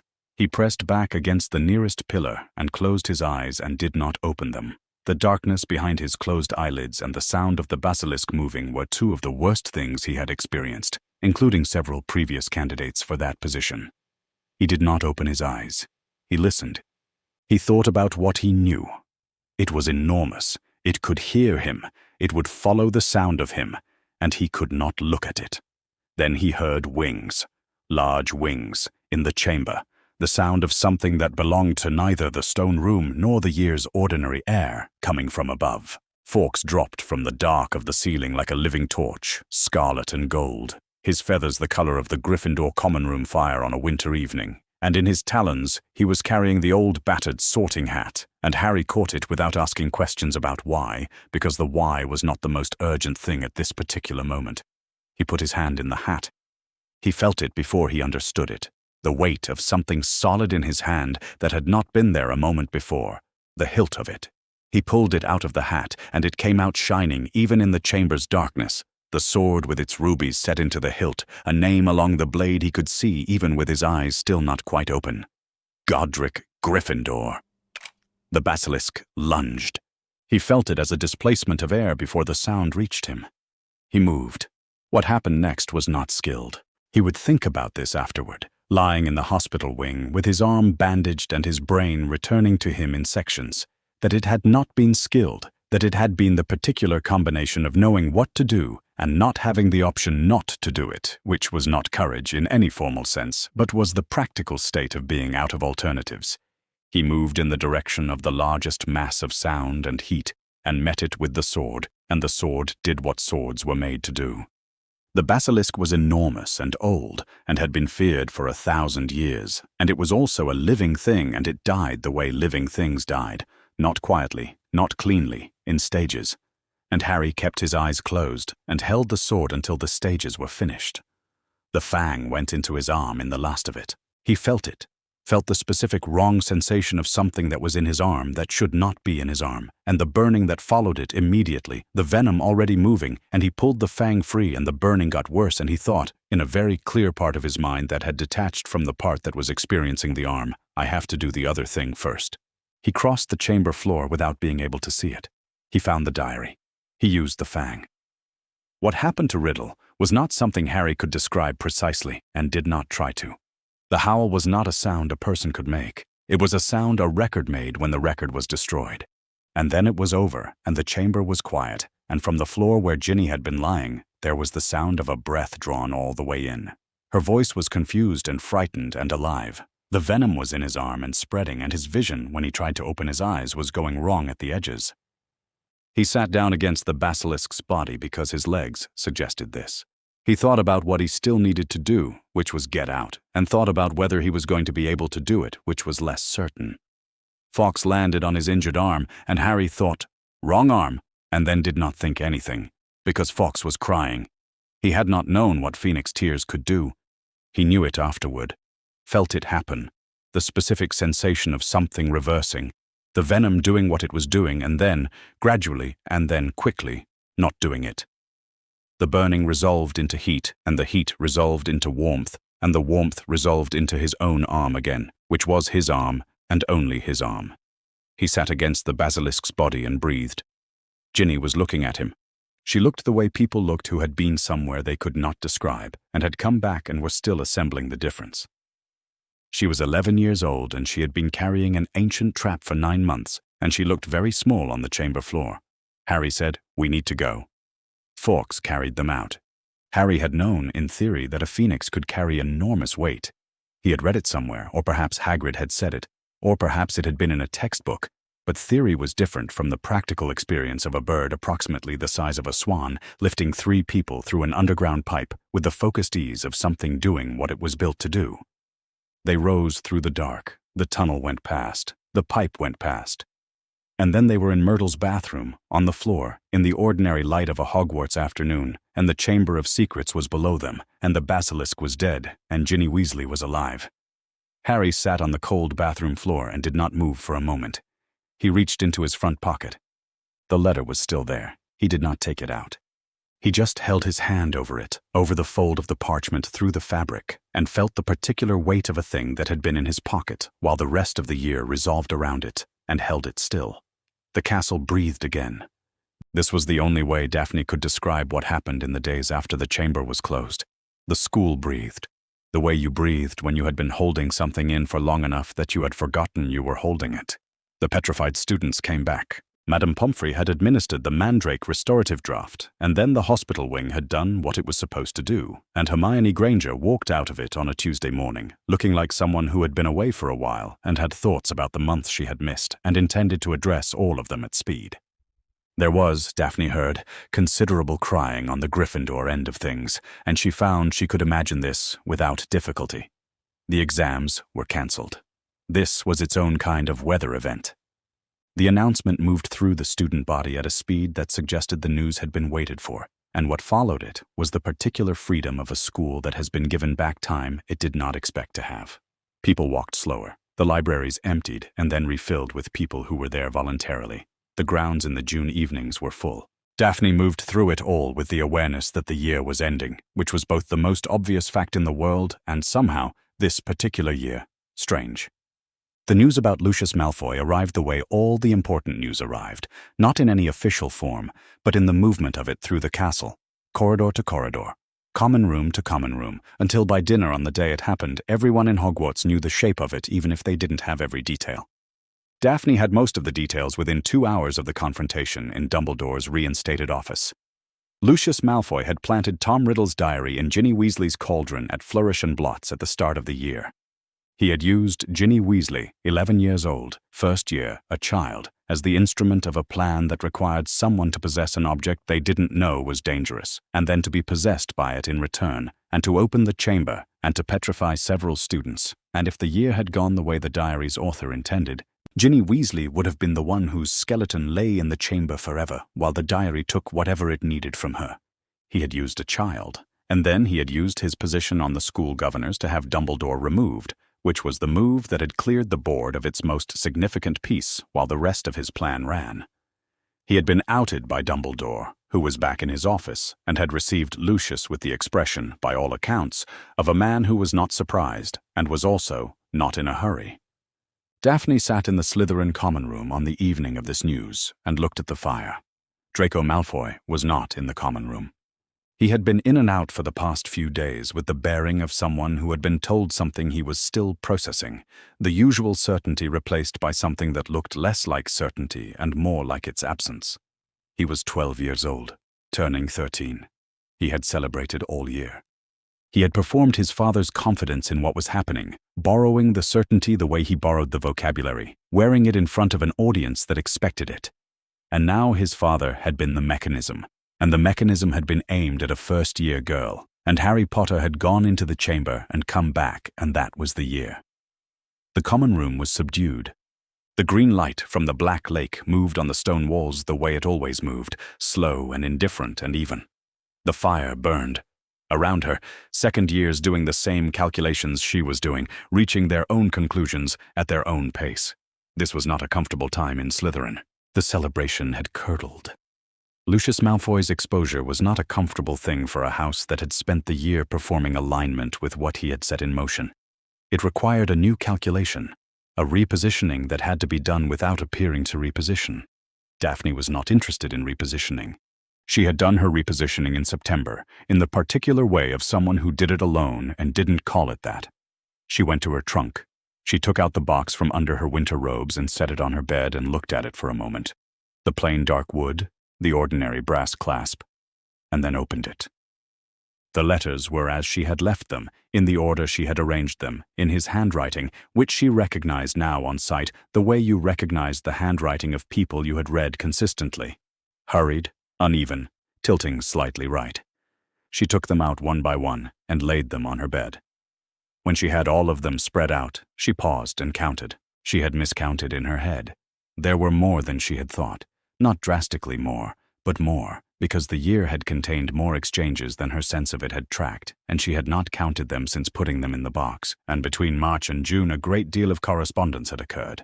She looked at the number of letters spread on her coverlet and sat with this for a moment. She picked up the first one. The first reply, September, 4 sentences, the careful handwriting of someone who had decided to say a true thing and was moving slowly around the decision. She had read it enough times that she could have reproduced it from memory, but she read it again. He had said, yes. He had said he had been famous since he was 1 year old and he didn't choose any of it. He had said he didn't know what she expected him to say about it. He had said, I'm just saying what's true. She remembered receiving it and sitting with it and finding that last sentence was the part she could not put down. She set it back in order. She read the Christmas letter. It was the longest of them, written in a half-empty castle, and it had a quality even on second and third reading of having been composed by someone who knew they were writing into a silence, who had settled into the writing in a way the other letters didn't. He had written about the enchanted ceiling above the near-empty great hall showing a gray December sky. He had written about the corridors echoing with fewer people in them, and he had said he didn't mind it as much as he had expected to. He had described the Gryffindor common room at Christmas with Ron asleep in a chair, and the whole letter had a quality of someone who had found, temporarily, enough quiet to write from. She read, no. One word on a piece of parchment, in his handwriting, in reply to, does it bother you? Which had been her reply to, why? The entire exchange compressed into a question and a non-answer and a single syllable. She had labored for 2 days over the question, and he had answered it the next morning. She held the parchment. She thought, I have been carrying this for months and have not looked at it directly, which was true. And now I am looking at it, which felt important to do before the year ended. She read, I think I know what's in the chamber. I don't know what to do. This had been the last letter he wrote to her. She had known, receiving it, that it was a specific kind of letter, the kind you wrote when you had run out of places to put something and the person you were writing to was the last available place. She had answered it the only way she knew how to answer it honestly. Then find out what you need to, and do it. She had not asked if he was all right. She had trusted him to do the thing he needed to do, which was, she thought now, the most direct thing she had ever said to anyone in her life. He had done the thing he needed to do. She put the letters back in order. She held them for a moment as a stack, the full weight of the year in her hands, which was not much physical weight at all, just parchment, just ink. She looked at the top letter, the first reply, the careful September handwriting, and thought about the distance between that and the last. Between, I'm just saying what's true and I don't know what to do. She knew why she had kept them. She had known for several weeks, possibly since May, possibly since late April, but she knew it clearly now in a way she hadn't been ready to know clearly before. They were evidence. Not for anyone else. She had never intended to show them to anyone, had never imagined a situation in which she would, and that had not changed. Evidence for herself. A private archive of a specific thing that had happened in a year that the school would remember as the year the chamber opened and Harry Potter turned out not to be the heir of Slytherin after all. What the school would not have was this: who he had been in the letters. What he sounded like when he was not performing anything for anyone. The year had required him to perform innocence to a school that had decided he was guilty, to perform competence to a situation that required it, to perform everything that being publicly Harry Potter during the chamber year demanded. In the letters he had not performed. He had written, "I don't know what I am. It frightens me." He had written, "I still don't know which answer would be worse." He had written, "I was in your common room today," without explaining how, which she had never asked him to explain, and which remained the most oblique thing he had said in 10 months of correspondence, and which she suspected she understood better than he thought she did. These letters were a record of a 12-year-old boy who did not know what he was, and had told her so anyway. That mattered. She was not entirely certain yet what it meant that it mattered to her specifically, or what she was going to do with the mattering. She suspected she would spend some time working this out. She put the letters back in the box. She closed the clasp. The platform at Hogsmeade Station on the last day of term had the quality of all the last days of term Harry had ever experienced, but larger. The relief at a volume that acknowledged this particular year had been more than the usual year, the trunks and owls and noise of several hundred people reorganizing themselves for summer. Ron was at his left, red-haired and considerably more cheerful than he had been for most of May. Hermione was at his right with her trunk and the expression of someone who had been unconscious for portions of the academic year and was actively annoyed about it and intended to do significant supplementary reading over the summer to compensate. He was watching the crowd in the way he had been watching the Post since September. Not consciously, not with a specific plan, but with the background awareness of someone who had learned that there was a particular person in a particular crowd, and that occasionally, without planning it, he found her.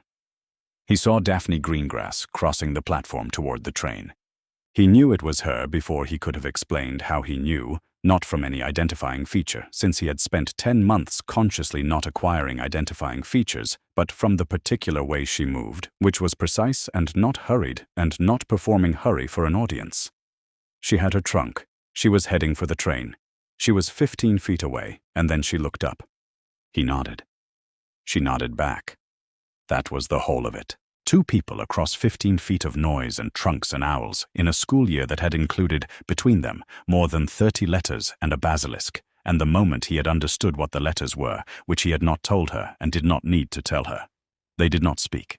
There was nothing to say on a noisy platform that was better than what had already been said in his handwriting and hers, over 10 months, in a space that had belonged to neither of them and both of them, and that was now, with the term ending, folding closed. He watched her get on the train, then Ron said something about Fred and George's trunk, and Harry turned, and the moment was done. The Hogwarts Express pulled out of Hogsmeade Station at 11 o'clock, and Daphne Greengrass sat with her trunk in a compartment and felt the train move and looked out the window at the Scottish hills going past. Summer green now, nothing like the grey they had been in September when the year began. The box was at the bottom of her trunk, locked, ordinary clasp, no magic. She did not need magic for a thing she was not afraid of losing. She was the only person who knew it was there, and she was not going to tell anyone, not this summer, perhaps not any summer. Harry Potter did not know she kept every reply. She did not intend to tell him, not yet. Possibly not ever, though she was aware that her sense of what was possible had been revised several times in the past year in directions she had not predicted. But she had kept them. That was the fact, and it would remain the fact, and facts did not require an audience or an explanation or even a name. She had kept all of them, from the first one, in order, in a box, across a year in which keeping them had cost something real. That was enough. That was the whole of it. The train moved south, and the year was over.